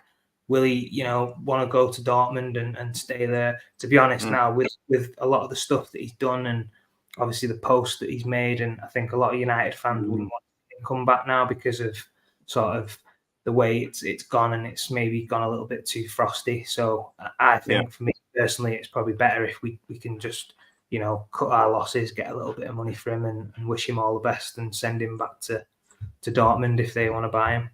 Mm-hmm. Yeah, I think a lot of people agree when it comes to Sancho. We have been speaking about him up and down and everywhere when it comes to all what happened this season. For me personally, I agree 100% with what you're saying, Phil. I think we just need to accept that that we have to back up the manager in this situation and let Sancho go.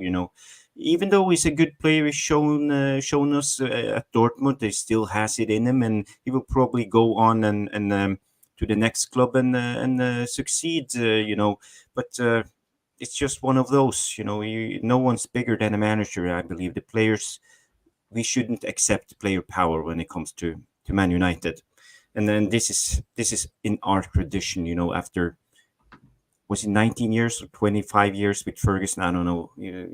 How many years he was in charge of the club even.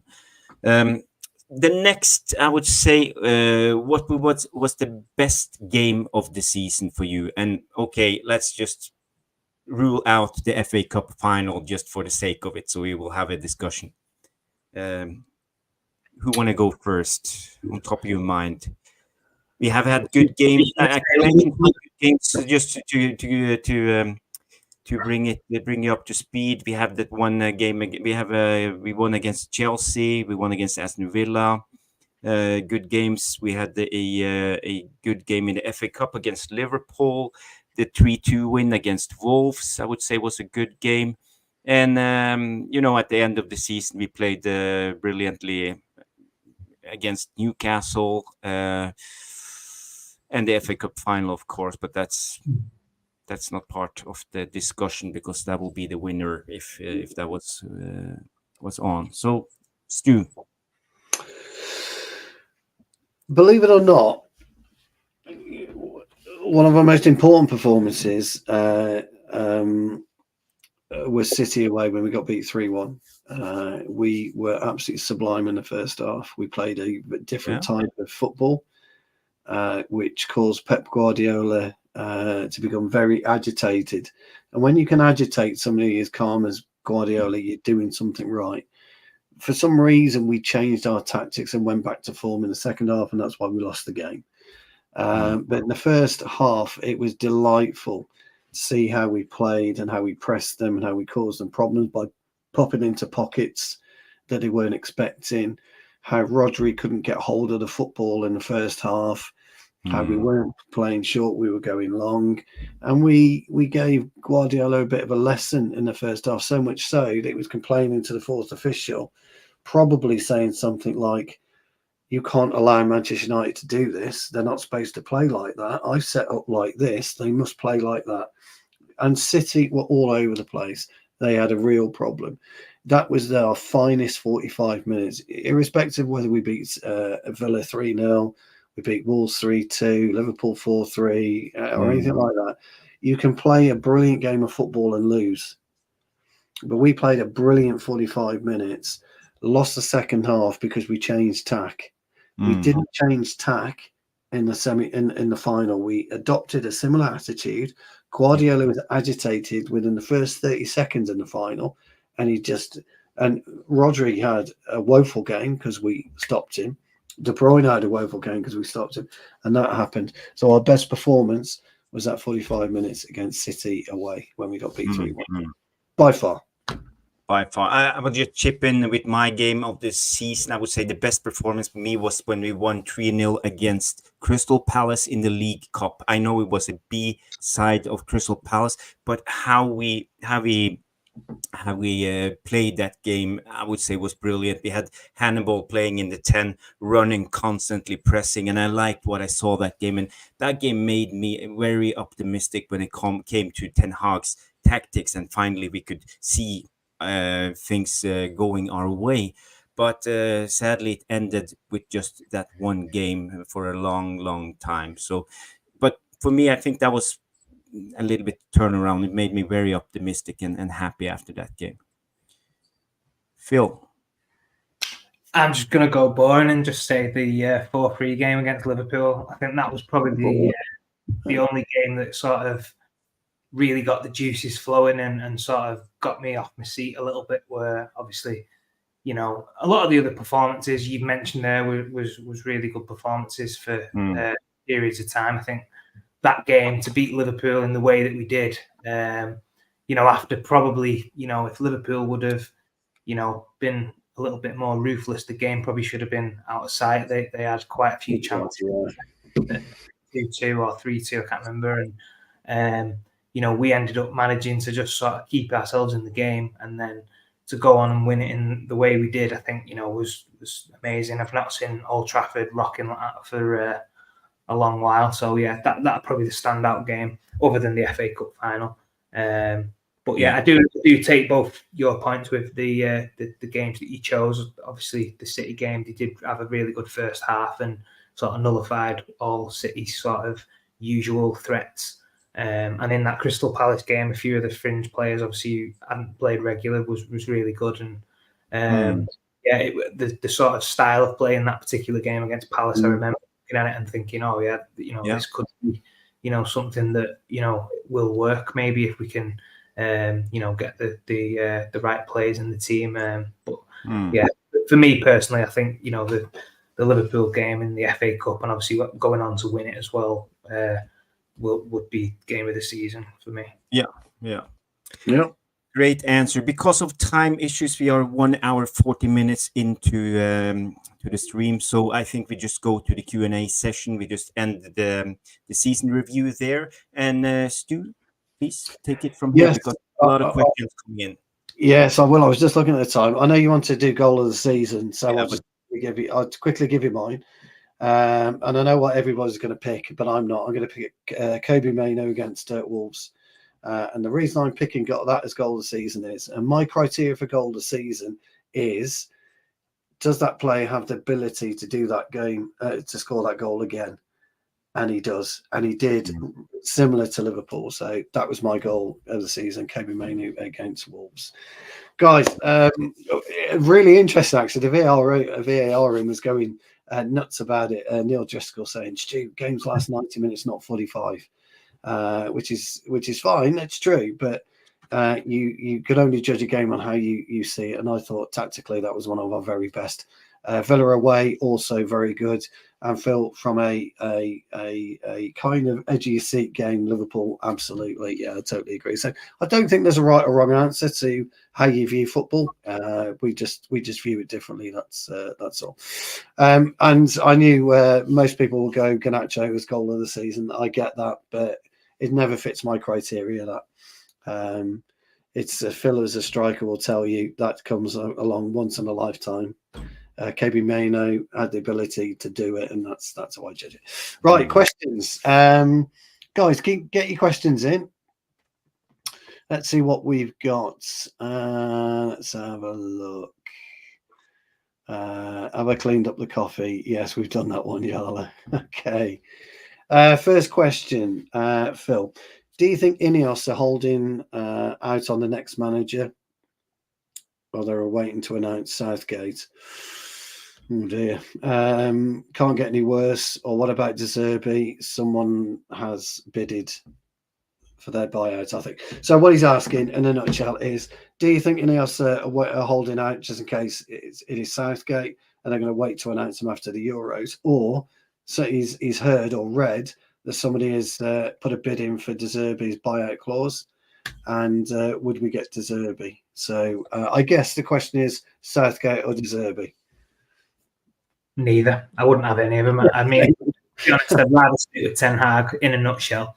The longer that review sort of system was dragging out, I did actually half think about Southgate in terms of get the Euros out of the way. But obviously Sky have announced today that hopefully we will know by the end of this week. So I think that sort of rules Southgate out of the equation. And for me, I don't think De Zerbi is a manager what I think would come in and sort of, do better than what Ten Hag is going to do. So I would love to see Ten Hag stay for another season.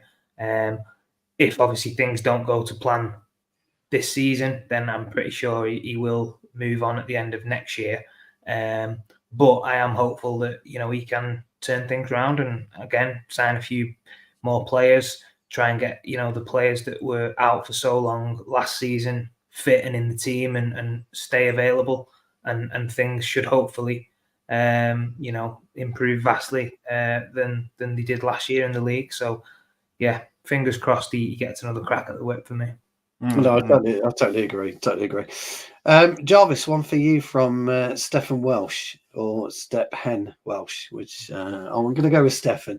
When we lost 4-0 to Palace, 70% wanted Eric Ten Hag out. That is true. The fan base were going absolutely berserk over it. This flip-flopping is pathetic. Just for the record, Stefan, I've always wanted Ten Hag to stay. So if you've been watching this channel and this shows, you'll know that. Would Real Madrid settle for 8th and 14th and 14th league defeats? I think that's a straightforward answer for you, Jarvis. Well, Real Madrid wouldn't settle for 8th or and 14th defeats. No, not at all. But we are at different stages. They don't have the Glazers as owners who's been wrecking the club for I don't know how many years, 12, 15 years now. And we are just at that state. We are in financial ruin. We have a tremendous debt, and they don't know football. They're not footballing people. We have had Richard Arnold, Murtog, Ed Woodward at the Realms now for the last 10 years. So this is the result. I think we need to lower our expectations. And I would say when it comes to backing Ten Hag, he had the first good season. I see clear patterns in style of play. We have started to restore player discipline. We have reached 3 finals. We have won 2 cups in the last 2 seasons. Youth development has been great.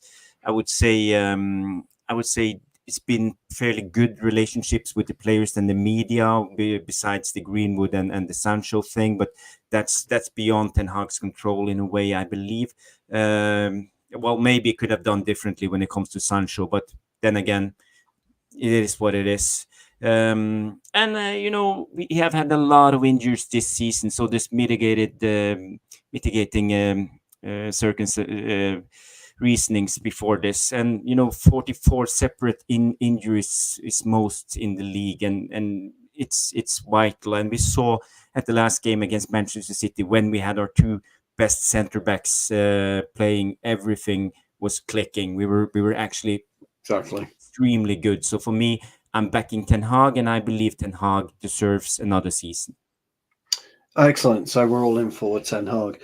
Staying with you, Jarvis, Rajat has asked the question, how about Hermoso or Depay? That must be Memphis Depay. And I presume it's not Jenny Hermoso he's talking about. I haven't watched Hermoso much, so I don't know much about him when it comes to, so I can only comment on Depay.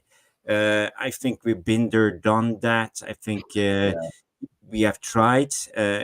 He looks like a good player. He has developed since his time, first time at Man United, but I don't want to go back to Depay, even though he's on I think he's on a free transfer this summer, so he could be, but I think he would demand too much wages and stuff like that. So no, it's a big no for me. He wants another Rolls Royce, does old Memphis. That's what I'm hearing on the grapevine. Phil, another question, actually.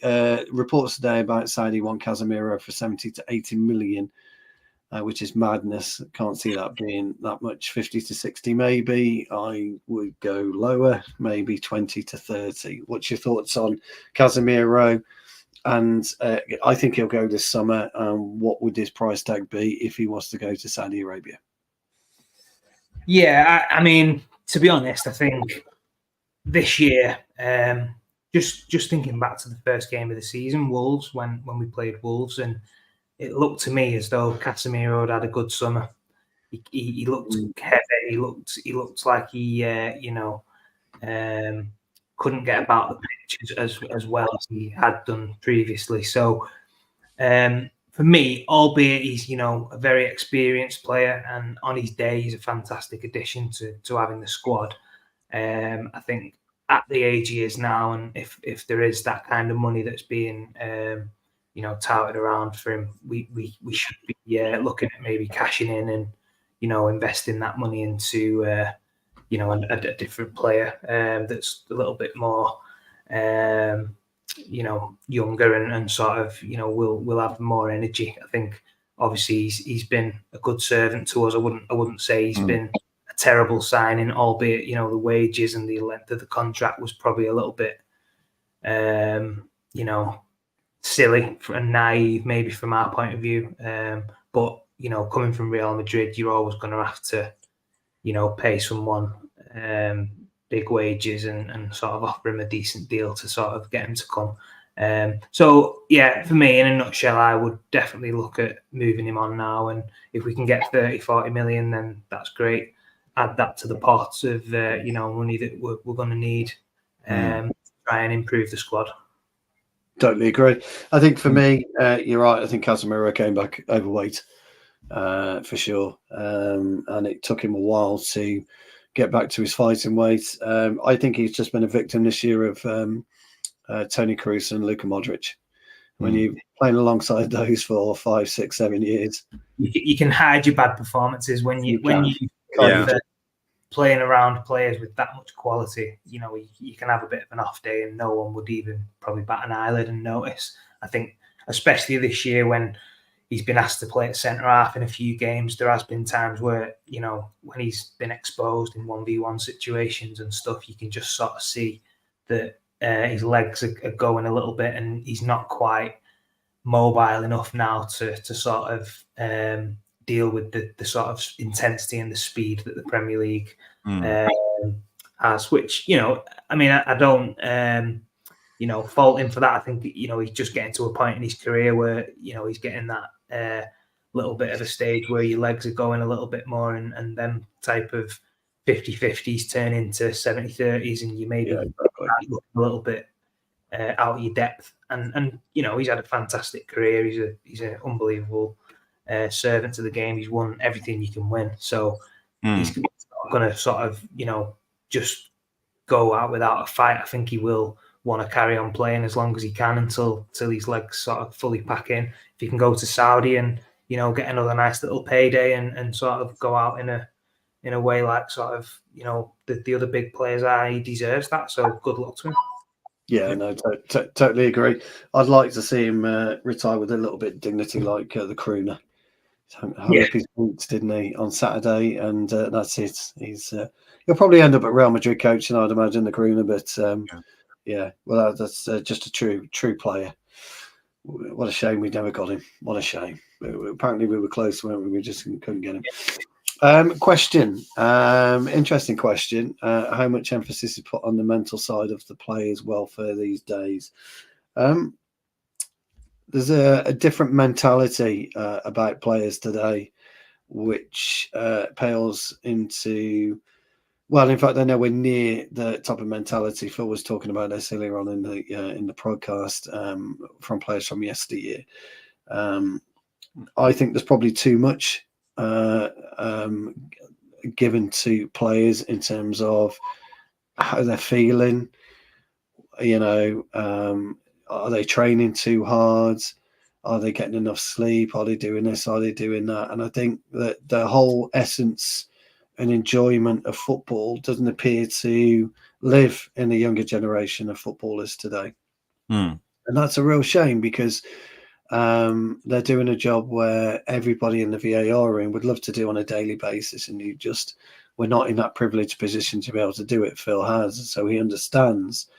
But the problem that you've got with the players at the moment is not so much their welfare; it's their agents and their entourage that are in their ear all the time, and they're believing their own press and their own hype, and that's the biggest problem.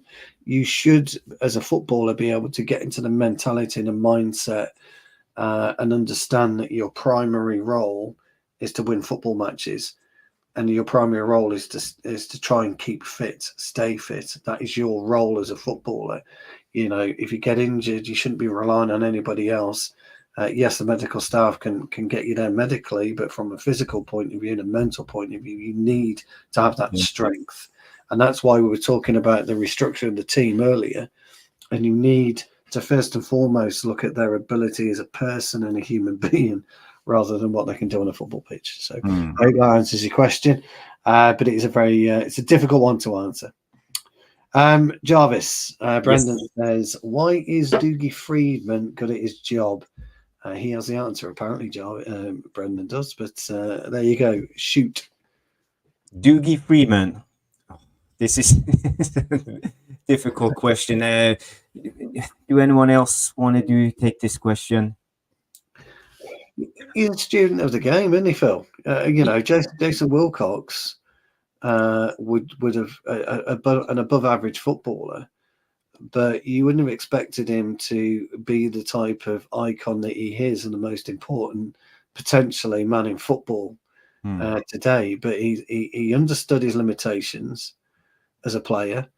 And so he decided, and Dougie Freeman's done the same. Dougie Freeman had limitations as a footballer, and he's made a conscious decision throughout his career about what he's going to do when he finishes and when he hangs up his boots. And he's forged this path that has put him into the limelight where he is today. And Jason Wilcox has done the same. So I don't think there's anything magical about what Wilcox is doing, about what Dougie Freeman's is doing, apart from an ability to sense a way of betterment for them once they finished football, and I think that's where we are with both. No, I agree. I'm just going to say, I think when obviously them people are looking, I think they have a certain criteria that sort of you must follow, because you can't get so many things right, or you can't get so many things wrong without following a set of guidelines that work. And I think, Dougie Freeman's obviously proven that, his formula that he's working off definitely works, because the players that he's bringing into the football club and the players that he's delivering are doing the business. And obviously a lot of players that he has brought in, Palace will be selling on and making a hell of a lot of money off the back of that. So his job that he is doing is absolutely fantastic, because he's spotting good talent, raw talent, people that he can work with who have got the right ideas and the right sort of attitudes about football, i.e. wanting to go in and football being your main priority, working hard, being the right person, dedication, all that kind of things. And obviously, we're seeing that he's getting it right more times than not. You're never going to get it 100% with that kind of job, that kind of situation, but the more players that you can get in that are right and that do the business and you can make a profit from eventually, then that's what he's in the job for. Totally agree. Staying with you, Phil. The gaffer is asking the question about Cunha. What's your take on him? He had a pretty good game against us, didn't he? Who's that? Who was you on about? Cunha from Wolves. Yeah. He had a pretty good game against us, didn't he? If I remember. Yeah, that first game of the season. I think when I think back to that game, obviously we was miles off the pace. We just looked as though the pre-season had took a toll on us, and that we was very leggy, lethargic. To be fair, Wolves were absolutely fantastic that day. The way they moved the ball, the energy. They was first to all the second balls. They created a lot of good chances. And as I say, Cunha was pivotal in that. He was driving straight through the midfield like a knife through butter. So, from his own half, travelling to the edge of our box and getting shots off and playing people in. Very good player, I think, albeit that day we was well below par. So probably, couldn't believe his luck that, he was having all the freedom of Old Trafford to do his stuff. But again, you can only play in front of, what's in front of you. And I think Wolves that day, especially himself and a few others, was really good. Semedo had a great game that game. He did. I think someone actually who's just came back to me, who I really like, and I have done for a number of seasons, that I think would be somebody who I would love to bring in, would be Neto. I mean, he's had his injuries, but I think when I think of Neto, I always watch him and I think very positive. Even if he, gets past his man and misses a shot, or he doesn't let that bother him. He's just straight away again. Next time he gets it, I want to do it again. He does, doesn't he? Just And for me, he's the kind of player that I would love to sort of have, because he doesn't seem to get phased. He's got a lot of quality. Okay, his end product might not be, as good as some of the other players that we're maybe linked with, but I think if he came in, and I think he seems like the type of character who would embrace making that step up to a big club and then kick on and sort of, when he's playing with better players, make more of an impact and sort of do a lot more damage. That's just my own personal take on him. And I think, I'm not saying that we are going to be linked with him, but I like him, and I think he shows a lot of the right attributes that I would like in a player that, we could be potentially signing. Yeah. No, I agree. Yeah, I agree. Lucky Singh's asking, I presume, can we sell Casemiro and Lindelof? Your answer would be yes to both. I would move Lindelof on as well, probably somewhere to Italy, Roma, somewhere like that would be perfect fit for him, or maybe Germany. Both countries would be ideal for him. So yes, we would. Jarvis, a question for you. Opinion, guys. This is from Georgie Best. Me, I'd take Sancho straight up for Sabitzer. Thoughts? At the current moment, Sabitzer looks fantastic. Above him, isn't he? Yeah. I think we let him go because of injuries. He never seemed to get a run of games. He always had good games, like 2 or 3, and then he was injured again. And that was the concern, I think, for Man United not signing him at the current moment. But we see him now playing in the Bundesliga and in Champions League. He's been very, very good for them in the Champions League games. I haven't seen much from the Bundesliga. Dortmund came in 5th this season. I think it was one of the worst seasons in a long time. So how Sabitzer did during the league, I'm not quite sure, but I'm not 100% sold on him. Would I swap him for Sancho? No, I would rather take the money for Sancho if we can get any. Yeah, that's where I'm kind of on the side of him. Good answer that. Phil, Ian McDonald has a question. He's actually put it to the panel, really. If you're accused of performing poorly at your job and you felt you had performed as well as the rest of the people you work with, would you apologise if you was told to? So we're talking about Sancho. Yeah, to be honest, I think I can understand what Ian's trying to get across there, and I can understand, obviously, if Sancho was in that situation where he's maybe been singled out and he probably feels in his own head that he's not been any worse or any better than the other players in the squad. The only thing I would say on that is, regardless of your own personal opinions and your own personal thought, yes, you might agree with it, and that's fine, but you've got to look at the bigger picture. And if your manager, the manager of Manchester United, is saying that that's the way it is, sometimes you have to just take the hit and just sort of, even though you don't like it, you don't agree with it, you might just have to, have a conversation with him about it and maybe try and iron it out a little bit. And then I think because he's took it personal and then it's sort of dragged out and then it's like a personal agenda and that kind of thing, that's when everything starts getting a little bit messy. Fair enough, if you don't think you have been the worst player or he singled you out, that always happens in football. Like, I've had loads of times where managers have came in at the end of the game and they've singled me out when there's been far worse performances on other players, and I've sort of been a little bit pissed off about it or annoyed or whatever.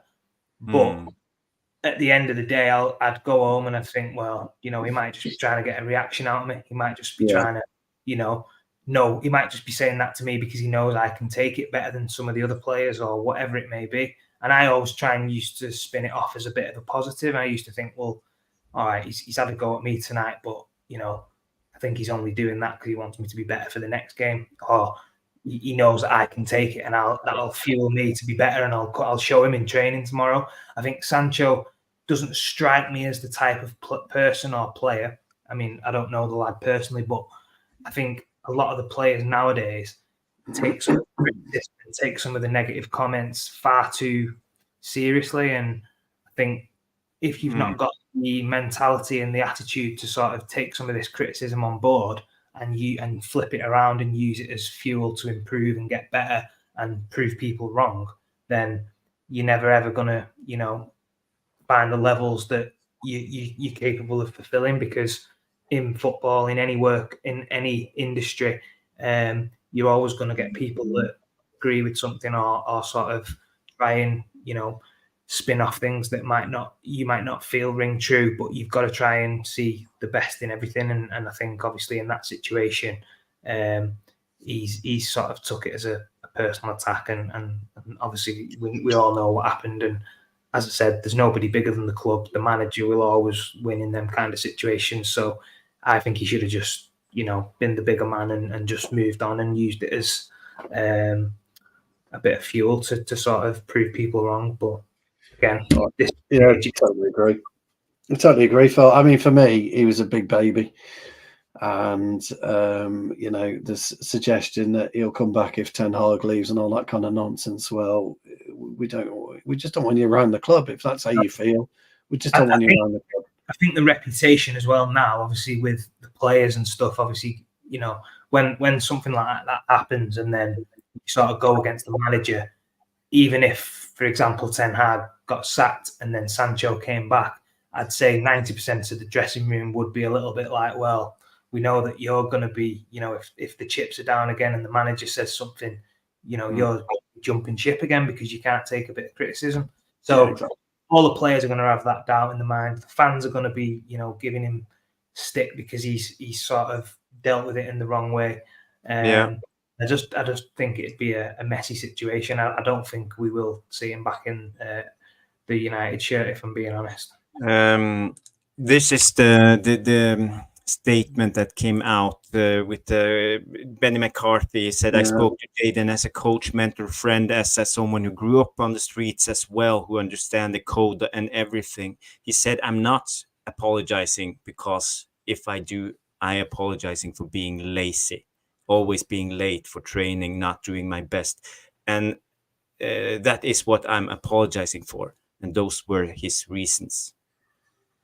So, well, the thing is, if you are all of those things, then don't give the manager the excuse to say anything in the first place.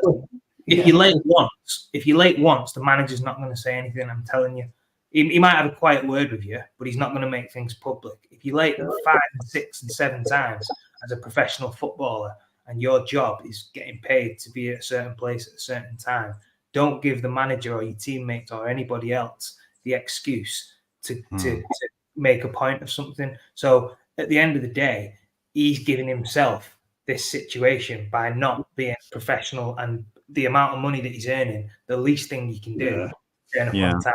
I used to turn up I was earning nowhere near the amounts of money that these guys are earning now, and what the younger players are probably earning at my age now anyway. I used to pride myself on making sure that I was there half an hour. That for me, if we was meeting at 9 o'clock, I'd be there at 8:30. Being professional. I was there early, and I was showing a bit of willingness, and I was doing a bit. And because at the end of the day, that's the professional lifestyle and the professional attitude that you've got to have. They're the kind of things that coaches and staff pick up on. All right, he's here again, brilliant. Not late, and that was just normal to me. I wouldn't be doing it for brownie points or to like be. I just want to make sure that I wasn't late, because the last thing I wanted was the manager going, "Oh, where have you been?" and embarrassing yourself in front of all the lads, thinking, That's just, your own personal pride. Some of these players seem like they've got the divine right to just stroll up when and as and when they please, and no one's going to bat an eyelid. Well, no, some of these players need a bit of a reality check to say, absolutely, yeah, okay, you're a professional footballer, you're earning millions of pounds, but this is your job, and if you're not going to do things, and you're not just letting yourself down, you're letting all your teammates down, and you need to be told. And some of them just don't like it, because in the professional game of football at that level, you're not used to being told no in any walk of life, whatever you do. And when you do get told no, or you're doing something wrong, it's a massive shock to the system, and you don't like it, because, as I say, every other avenue that you're in life, everyone's at your beck and call. People are bowing down to you. Yes. Well, I've got to, I can't agree with, the situation that's happened with Sancho. I'm sorry. There's no chance that for me as a player, I would want someone coming back that was in such bad habits and went against the manager in the way that he did for doing all these things on a regular basis. Because I know for a fact that if Ten Hag, if someone was late for a game, fair enough, you might get like what Rashford did. You might be on the bench. Obviously, he was late for that game. He didn't turn up. He was late. He was on the bench. Right. Yeah, he put him on the bench. If you're doing it 5 and 6 times, then sorry, you've got no sympathy for me. No, totally agree. Very quick question for us all. It's a yes or no answer, this one. Have you enjoyed watching Manchester United play this season? It's a no for me. No. Overall, no. I think there's been glimpses, but as an overall, no. Yeah. Jarvis? Yeah, as we mentioned, there's been a couple of highlights, but overall, yeah, I agree. No, it's been no. Yeah. Ashwin, we kind of touched on whether we would have taken Sabitzer. Jarvis and Phil have both answered that question. The way that he's playing now, it's difficult to measure. He had injury problems at the club, so it's just difficult one to measure. Would you take him over Amrabat? It's a toss of the coin. Not for me. I would keep Amrabat. I think Amrabat is a good player, and I rate him. His professionalism. He's been on the bench all season. He didn't get a sniff of a chance, but when he came on, he took that chance full-heartedly, and he actually performed extremely well for the team. And that's what I would like to see: the fringe player, the bench players, come in and make an effort and make a good. I would say cameo games. I think he had 4 good games or something like that. 4 good games towards the end of the season. Yeah, he played quite well. I quite like this question. Who was the best, Jason Wilcox or Stuart Ripley? Both the same for me. I don't think Ripley was a very good player. Wilcox was a very good player. I don't think one outshone the other. What about you, Jarvis, Phil? I think different players. Ripley was a winger. When he left winger or winger? He was right, and Wilcox played left, so they played opposite. Yeah, I mean, I remember Ripley more than Wilcox. Whether that was just because of the era I sort of grew up like watching. Yeah, I remember him. He used to play, and obviously Shearer was up front. Some great goals and Sutton, Shearer and Sutton. Yeah, Shearer and Sutton. But yeah, as I say, I'm probably a little bit younger than you guys to comment on that one. So I'd say Ripley was more, in my memory than Wilcox. But yeah. I agree when it comes to Ripley, but for me, when it comes to Blackburn wingers, there's only one, and that's Morten Gamst. Yeah. What a player! And he was Norwegian. He's actually from northern Norway, where I'm from. So yeah, and he was 2-footed, actually originally right-footed, but he trained always with his left, so he was actually left-footed officially when he was playing in the Premier League, and he had some set pieces, long throw-ins. He had the great pace, and he could dribble. So for me, he was one of those. I would love to have him at Man United, but we could never sign him, unfortunately. We tried. Supposedly we tried. I don't know whether we did, but we supposedly did. I've got a couple of questions for you, Phil. So we'll just clear this one up, and then there's a couple of questions for you, Phil. Are we as fans just overstressing because we don't know what Ineos are planning for the future of Manchester United? Fans stress whatever. You'll never meet a football fan that isn't stressing on who we're going to sign, who we're going to sell. Is the manager going to stay? Is the manager going to go? What's our new kit going to be like? All sorts of stuff. Fans just stress constantly. So for me, good question, but I just think we stress. What do you think, guys? No, I agree. I think you'll always there'll always be something that's in the back of your mind, or that is happening at a club that you're going to be sort of stressing about. But I just think at the moment we're not really fully clear about what's going on and how things are going to pan out. I think it's probably a little bit early to start making assumptions and maybe getting too carried away or too worried about things. I would just, I mean, hopefully this Ineos group are coming in with the right intentions. I think Jim Ratcliffe's obviously been a United fan for a long while, and he's looking at investing money into the club in the right areas, the stadium and things like that. So I'm gonna give him the full backing until I'm proven otherwise. So I wouldn't be over stressing about anything at the moment. Yeah, totally agree. Jarvis? Yeah, I think it comes to openness, but I don't know if when it comes to business that openness is the best approach. It's a competitive game, you got to remember. So I think Ineos is holding their cards tight to their chest, not showing us what they're actually doing. And I think they're working hard in the background. And as we mentioned, we have Sir Jim Ratcliffe coming in, Britain's richest man on paper, and we have Sir Dave Braceworth, Jean-Claude from Blanche, with his experience from Juventus, PSG, Uma Barada, Manchester City, Ashworth, Wilcox. I think there's a lot of brilliant football people now making decisions. So let's just wait and see. And yeah, of course, I'm stressed because we don't know, and I want to know where we are going. But it's just part of the game. I just have to be patient and wait. We do. Got another question for you, Jarvis, and I got the final two questions for Phil. So we'll just quickly go around the panel with this. Should we have kept Regley on? I would have. I liked him. So I would have said yes, irrespective of the issues that we had later on in the season with no left backs, but I would have kept him anyway because I think he's a great crossover ball. Yeah. Yeah, no. Yeah, I liked him. I think he was a decent player.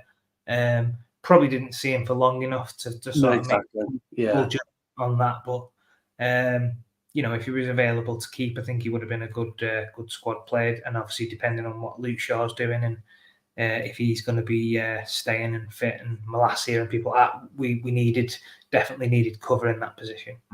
Yeah.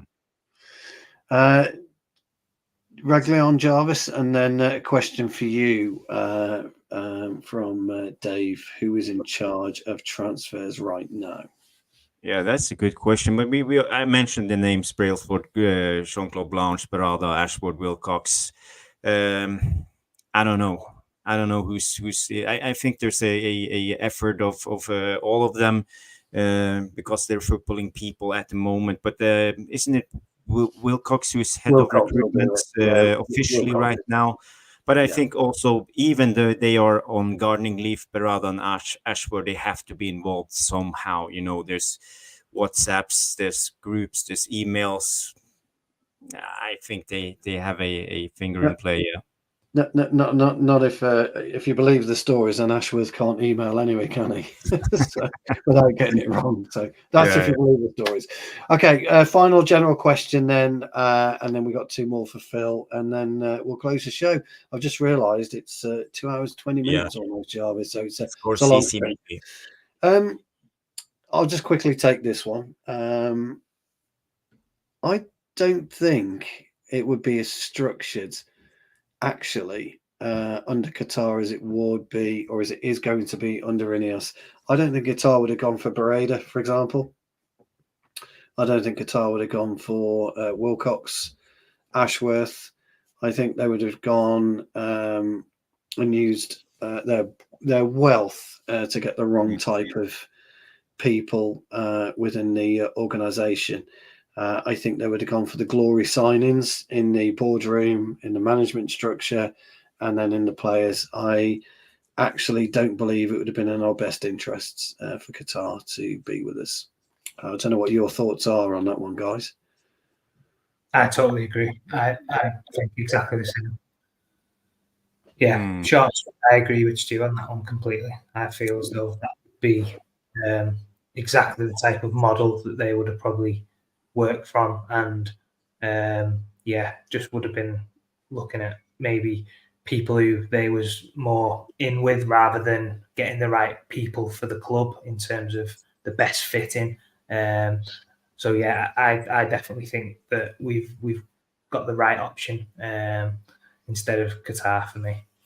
Yeah, from a footballing standpoint, that is. Yeah, definitely. Jarvis?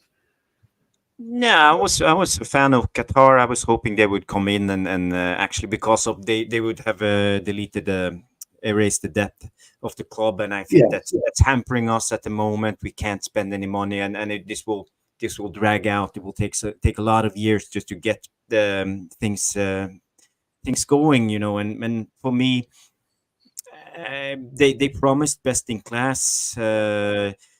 Could they offer anything else than money? That's the question, and but can Ineos offer anything else than money? Besides, they have Ratcliffe coming in, Britain's wealthiest man.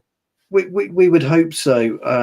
I think we've seen a structure with Ineos that we haven't seen before since Sir Alex and Gill, and Kenyon before that. These were good operators. Kenyon is a supreme operator. David Gill, even better of an operator than Kenyon, and it kept Manchester United on level footed. We've allowed the debt to grow. You can sustain debt. Manchester United can sustain debt, no problem. As a business, somewhere along your balance sheet, you'll be carrying some kind of debt, whether that's just for cash flow or not, because that's what businesses do. But it's can you make those debt repayments? Yes, everybody can. It just doesn't look right. It looks horrible, doesn't it? When you see it, £1 billion worth of debt, it just looks horrible. Yeah. But the way that Manchester United are able to generate income, it's unfortunately it's not as bad as people think. But it's a good question. The thing is, though, we'll never know, will we? Know? Yeah, we won't know. So. But they were talking about the 12 billion pound investment in total, refurbishing the stadium, building a new training facility, getting all the players in and out, and erasing, clearing the debt. So I think when you make an investment that big, you will come in and be serious. I don't think they would just spread the money around and think it will magically fix everything. And they would have brought in serious people to run the club, and I don't think they would gone for the PSG model, Galacticos. I think it would be more of a like Newcastle are doing with the Saudis. I think the biggest issue for me with the Qatar bid was I like the sensibility of it. I'm valued you at 5.5 bill, and that's it. I'm not going to pay any more. I like the sensibility of it.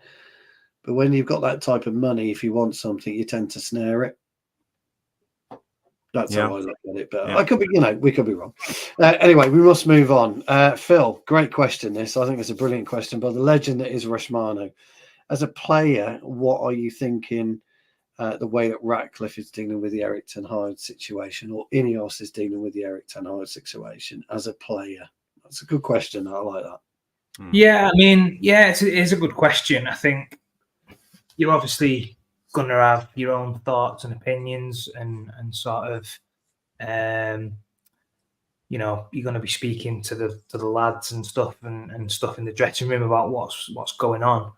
But I don't think that you can try and maybe overthink it, and you've just got to try and do what you can do. You're just trying to look after yourself. Obviously, you might have a good relationship with the manager, or you might be hoping that the manager stays because you've got that connection or whatever.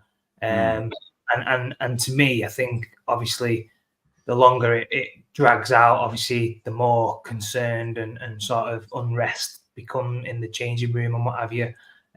So then you maybe do start feeling a little bit unsure and uneasy, because a lot of the players obviously might be, thinking, well, if a new manager comes in, then, that might be me out the door.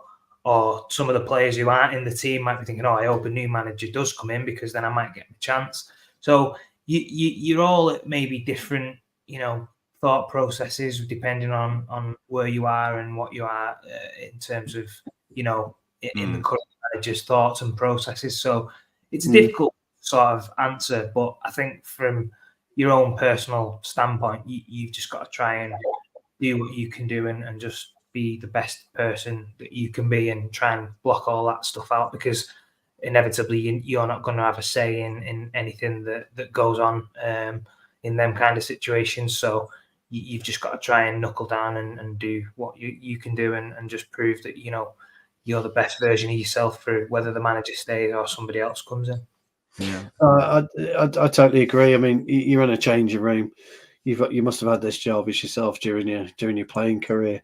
You're in the changing room and you're talking about it. Just, is the gaffer going to be here? Isn't the gaffer not going to be here? Who's taking training? Who's looking after the nutritional side? Are they all going? Are some of them staying and all this kind of stuff? And it does beg the question, and it does it garners debate. But like we've always said, though, haven't we, the three of us, get on with it. You're a professional footballer. Get on with it. If you're in the midst of a contract, make the new manager fancy you. That's what it's all about, isn't it? I think that's what I say. It does get a bit messy in terms of, like, obviously the longer it drags on and who's taking training and what's going on. But, as I say, you should, as a professional, just be concentrating on doing your own job and making sure that you're always putting the 100% work in, whether it's at training or whatever. It is just a strange dynamic. I have been in situations like that where some players are probably a little bit more excited at the prospect of a new manager coming in, because obviously they might not be in the team at that current moment, or the manager might not be having them at that particular time. So they're thinking, the old saying is, when a new manager comes in, it's like a fresh slate for everyone.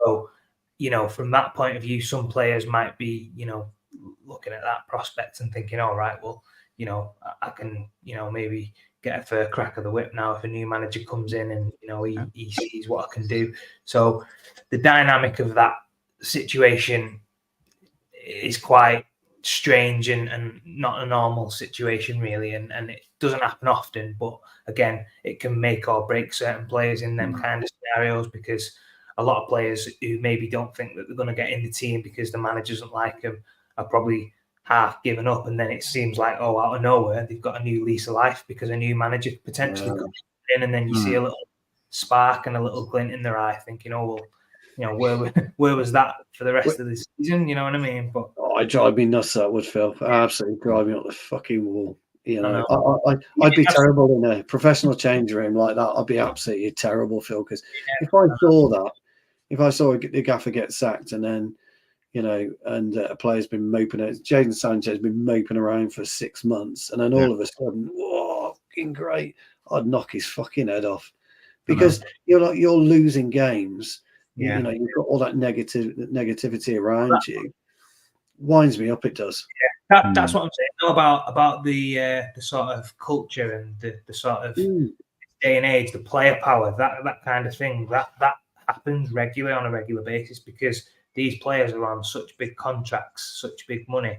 You can't really shift them or get them out of the club, so they can basically do as and when they please. Yeah, you can make them train with the under 23s or train on their own, but they're not that bothered, because why would you? You're still getting paid at the end of the day, and that's why it's so frustrating, because you think, why would you let the situation get to that point where you're content in training on your own, or when for the sake of just taking a hit and acknowledging that maybe you've been poor or you've been late a few times, just be better.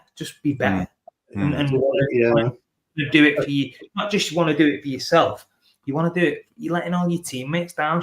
And I'm a bit disappointed in maybe some of the more experienced players for not, grabbing him and just having a proper word with him and being like, "Come on, mate, like, put your ideas up. You don't know how lucky you are to be at a club like this. You're earning, 300 grand a week. At least turn up and have a go and like be on time and do the basics. And let's, we're all a team here singing off the same hymn sheet. There's no one better than anyone else." And that's to me what Sancho's situation sort of screams out. And that's why I don't really have that much sympathy for him because, Totally agree. Yeah, I've got no sympathy for him anyway.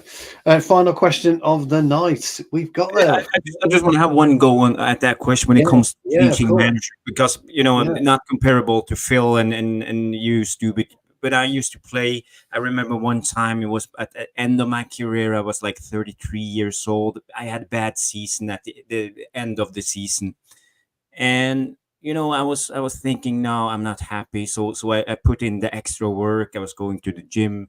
I put on some gaining some muscles, and doing extra workout just to be fit enough. And when we started, pre-season playing friendlies, I was playing, I would say actually very good. And I was like thinking, now this is my revenge because I wasn't happy with my performance, and I was motivated to really play good. And all of a sudden, the manager quit, and we had a new manager coming in, and the new manager was determined to change things around, and it ended up me sitting on the bench for 6 months, and I wasn't happy at all, but he came in, he had his visions, his idea, and he wanted to change because he had seen us playing the last games of the season, and he knew what he had to change.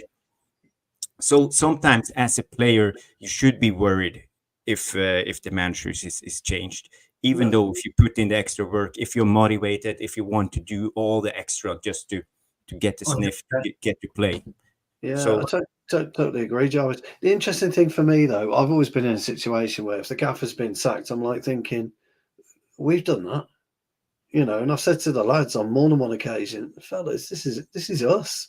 It's down to you, me, and everyone else in this squad that's given the guy, he's either quit or he's had to push. That's our fault. It's down to us. And I share that work ethic, Jarvis, which is why I'm still playing at 54.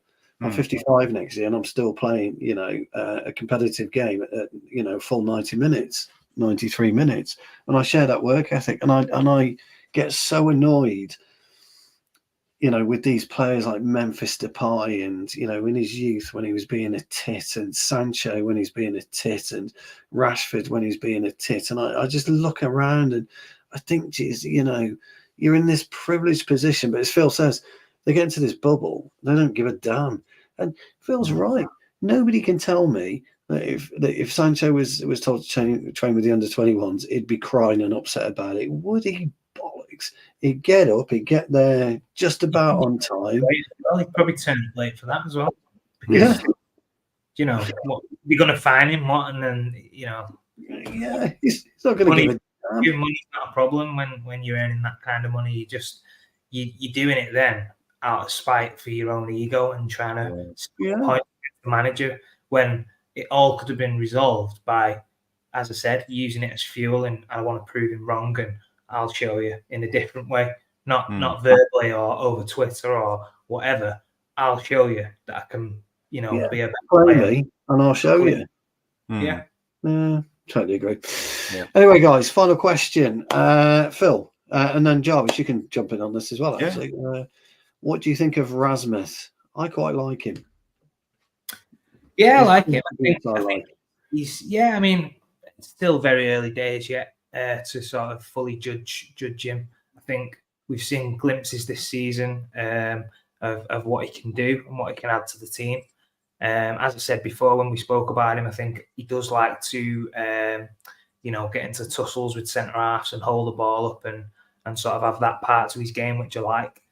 But also he's somebody who I think has got, we've seen more lately towards the end of the season, that little bit more of a, an old school type of striker who can just shift the ball and get shots off from the edge of the box. He's got good movement. I like his movement in and around the box. The only thing with that is, I think, obviously at the moment, with the wingers that we've got, we don't put enough balls in the box. We don't put enough early crosses in for someone like that who makes them initial movements. And then obviously when our players on the wing are chopping back and cutting back and all that kind of thing, as a striker, when you make that initial movement, it's difficult then to come back out and go again and again and again when the ball's not going to come into the box. So hopefully moving forward, if we can get some more quality players in them positions, he will definitely benefit from that, because I think he has got good movement.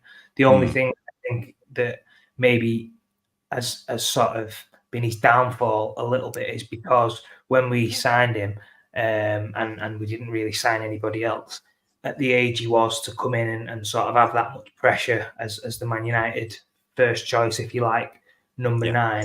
It was a massive expectation on his shoulders to carry that burden. And obviously he went on that spell where he hadn't scored for a long time, obviously getting a lot of stick from rival fans and all that kind of stuff. But to be fair to the lad, you know, he's shown the right attitude. He's carried on working hard. He's stuck in there, and you know, he's got his rewards for that towards the end of this season. I think he's been brilliant. So hopefully, I'm hoping that we can sign a bit more of an experienced striker to take a little bit of pressure off him and maybe help him as well. He's only a young kid. Probably needs someone else to sort of, you know, learn from and look up to and maybe pick their brains on little things to help him improve his game.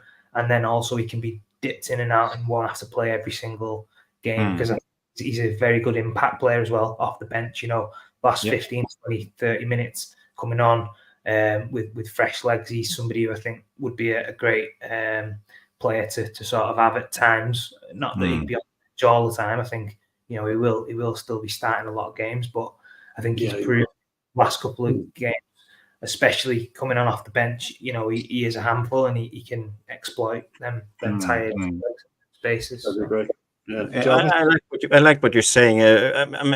Quite interesting. I have a question for Phil, but how do you see Hojlund's hold up play? Because when I judge him, I see he looks a little bit lost. He doesn't quite know how to protect the ball. He uses his strength as his body, but he doesn't angle his body at the right way to hold off the defender. He just stands like this and get pushed. So he gets out of balance when he tries to control the ball. And sometimes I see his movement in the box is not clever enough. He doesn't do the right dummy runs. He's little, I would say, predictable. Sometimes he just tries to beat the defender with his pace to be at the first post or the last post and be the output there. So how do you see it? How can he evolve his game in a way to be better, improve?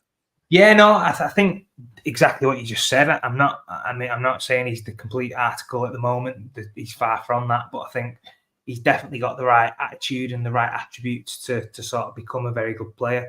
I think the best way, and the best way, just thinking back to my time and some of the younger players that were in and around the first team at the time, you need other players in your position that are there, that have got the experience, that have been there, that have done it, that you can watch in training every day, that you can, you know, speak to, that you can watch and learn from, and they can help you. And as I say, you can build up that partnership and that relationship during training.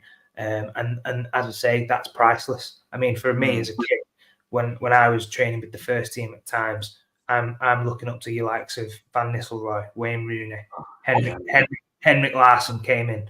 You know, so people who's, you know, top of the game, been there, and as a young kid, just lapping it up. You're just looking at these players and going, right, bloody hell, fantastic.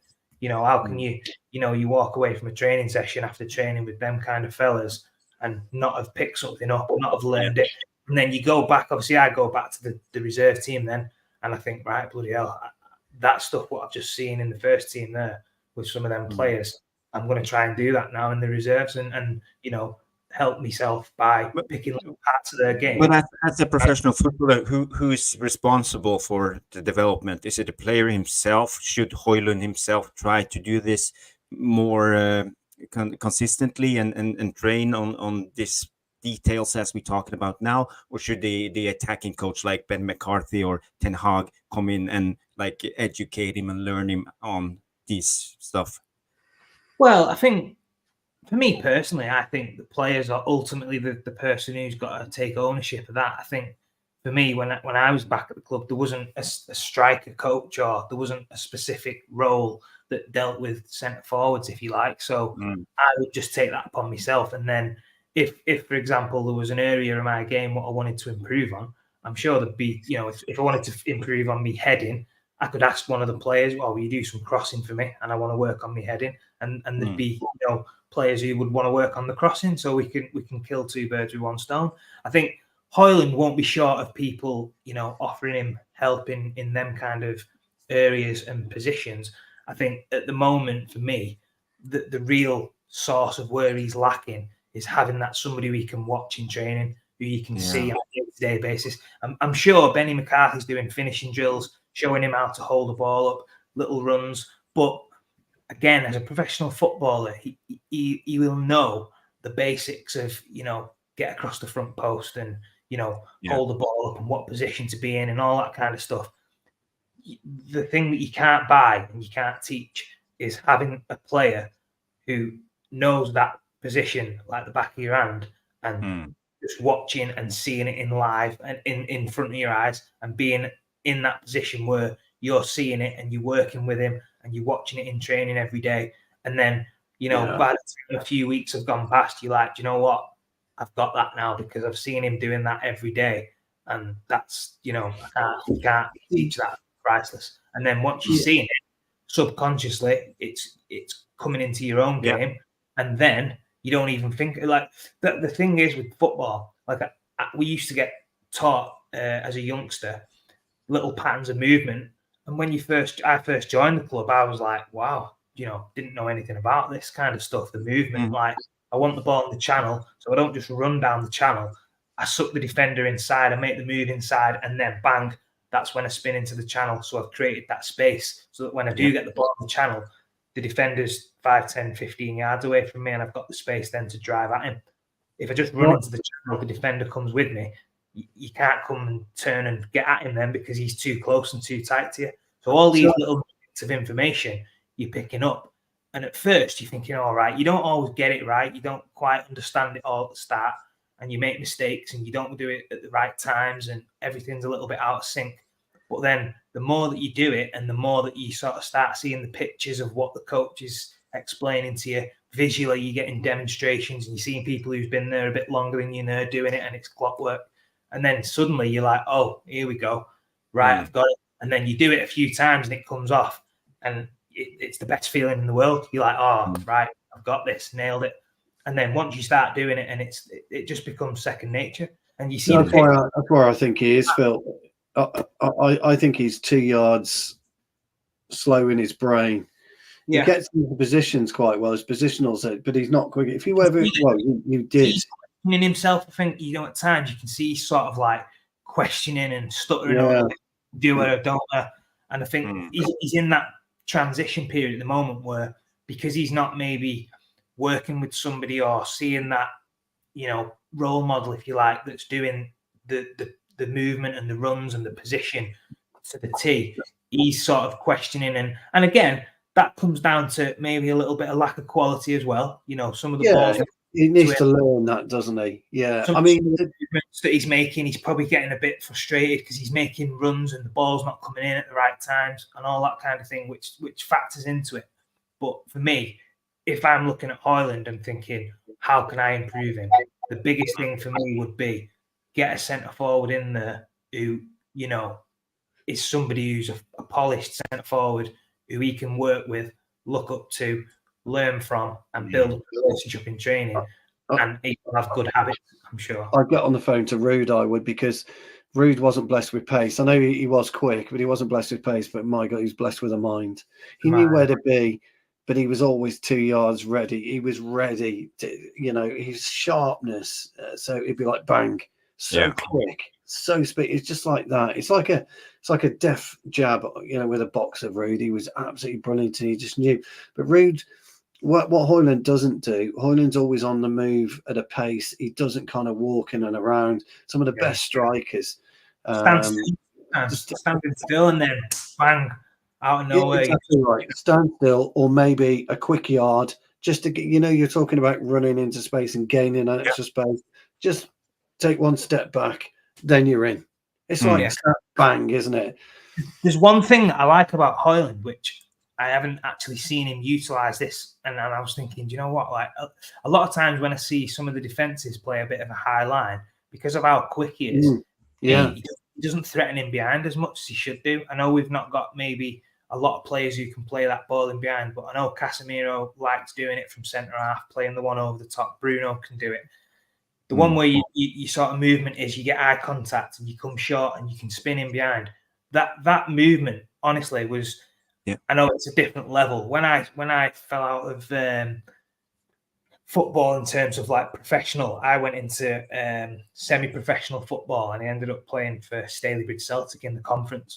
Yeah, good size. Yeah, and the manager who was there was a fella called Jim Harvey. He was manager of Northern Ireland with Sammy McClair as his assistant manager, and he said this is all he said to me. He was like, "All I want you to do," he says, I've seen your game, I've seen your strengths, and I've seen your weaknesses. He said, when the ball comes up to you, he said, if it's a 50-50, I don't want you to try and head the ball, just leave it. He said, and you just gamble that the centre half might miss it. He said, and win the race. He said, if it does go over the top, you win the race. And the only thing we worked on in training was that movement of centre half get the ball. I would come in short and then spin in behind, and the player would just play a diagonal ball over the top. And I would just, and that season, honestly, it was obviously I didn't have as much touches of the ball like I would like to, because obviously I like to get in and drop in and get on the ball at times. But that season, I think I scored like 35 goals just by balls over the top, getting on the end of it and just going through and scoring. And when you spun past him, did you give him the elbow rub? When you spun it, just drop his elbow. Yeah, give yourself elbow and just and what it does two things, doesn't it, Phil? A, it knocks the defender off, but B, it gives you purchase, and it gives you an extra yard because you've got something to lean on. It's amazing how it does it. Yeah. I've been victim of that before, you see. So anyone tries that with me now, I grab their elbow. Yeah. I just grab their elbow. Try and get your little wins as best you can. But I think for me, Hojlund, in that, not every game, because sometimes it's not on to do that, and if teams are playing deep, then obviously it's not going to work. But I think sometimes when you've got a team that squeezes up towards the halfway line, 100%, with his pace, he should be looking at that more and saying to the like Bruno and stuff, sometimes if I come short, I'm going to spin in behind. Because, as I say, when I first joined United and we started learning about all these little movements to create space and give yourself the best chance of getting in on goal or get yourself a shot on goal, all this was alien to me and I didn't have a clue what was going on. I was thinking, if you go short, you want the ball to feet, surely? And he was like, well, that's what you want the centre half to think. But when you drop it short, that's when he's coming with you. And then as he comes in with you, you spin and you're gone. You're gone. And then obviously, it was all opposites. So short to come long, long to come short, in to go out, out to go in, and all this like type of movement was brilliant. I was thinking, this is like fantastic. Now I'm getting the ball and I can turn and I can drive at me defender because I've got 15 yards of space. Yeah, which is what you want. And then once you get in goal, it's then up to you to put the ball away. Guys, Jarvis, we better knock it on the head, pal. It's 2 hours 40. Brilliant. 2 hours 47. Yeah. Time flies when we talk football. Brilliant. We have more questions, but I think we just need to wrap it up now. We do. Look, we'll get Phil on again. What I'll do, lads, as well, just to sort of thing it. What I'll do is I'll donate something, and I'll leave it up to yourself, Jarvis or Stu, whoever, to pick someone out of the chat who you think is, super loyal supporter or whatever you want to call it, who you think deserves, and I'll sort something out for that person. Brilliant. Phil, that's superb, mate. That is. It's been a great show. We'll get Phil on again in a couple of weeks. Are we doing anything Euros wise, Jarvis? I know we want a week or two off, don't we? Yeah, well, Euros is on. Maybe we'll do a Jarvis's Corner. It's a Monday 9 p.m. tradition, so just stay tuned, guys. I think we will do another show. I think we will try every Monday this summer. Okay. Yeah, But I can not do. 3 hours every time. It's a podcast. We will see how it goes. Just because I like our guests to have time to explain themselves, and Absolutely. really go down into the questions and answer and have their time to have their say, and a little bit in the spirit of Joe Rogan or and Martin Scorsese movies. Joe Rogan's got nothing on Uncut. us. Joe Rogan. Joe Rogan will be talking about Jarvis Corner. That's what he should be doing. Crikey, Yeah. not the other way around. He's got nothing on us. Just a quick reminder, guys, you can download us on Spotify Yes. now, so please do. So you can listen to us in your car, listen to Phil in your car. We're going to ask Phil to come back on the next week or two. Get your questions in again. Anything you want to ask him, he's always brilliant. Reach out to him on Twitter. Where can I find you on Twitter, Phil? Yeah, on Twitter. I think my handle's at Marshy20, so you'll find me. I'll be on there somewhere. Just type in Phil Marsh. I'm sure you'll find me. Yeah. I'll be there. So yeah. No, absolutely brilliant. And you can use and abuse me at Stu Woolley, whatever, as I normally do. I got plenty of abuse in the VAR room tonight, and I love that, which is absolutely great. Yeah, you can have a bit of abuse.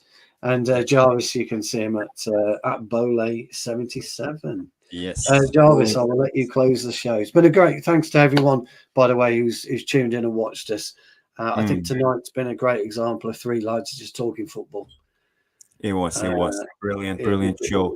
I just want to thank the VAR room. I see Mr. Hoff comes in and say, great stream, Jarvis, do Phil. Lilis Ineos out, but night Jarvis to Phil. Yeah, good night, Lilis. Thank you. A lot of praise. I see nice one, lads, from Romano, Superfly with big up, Ian McDonald, great stream. Thank you for your opinion. Yeah, we don't always agree, but it's opinions. That's the way it is.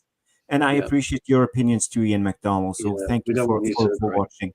And top stream, Lucky Singh with all his comments. Fantastic to have you on board, mate. Brendan Chappell. Who else do we have here? We have Madhouse. I can't mention all. Jamie Wayne's been in, hasn't he? Georgie Best. Neil Driscoll's been in.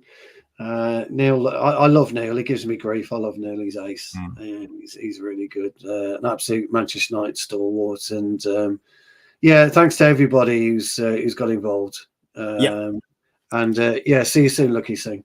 But thanks to everyone who's got involved, because it's been a great stream. And Phil, once again, mate, absolute quality. Absolute quality. No, I enjoyed it. It's been good. As I say, I've not done a podcast for a while, so it was good to get back on and have a chat. And brilliant. And what a podcast! 2 hours, 52 minutes. Yeah, I think that's probably my longest stint on a podcast. So Jarvis Corner. We do say it's always an hour and a half. That's what we do say. But we came up with the Q&A a while ago, and it's starting to grow. And we've got to take advantage of only one, pal. Sorry. Time flies when you're having fun. So that's we probably talk for 3 hours. I wouldn't be. It is. We appreciate it. Just fly. So, but no, enjoyed it tonight, lads. Well done. Great. Right, Jarvis, I'll let you.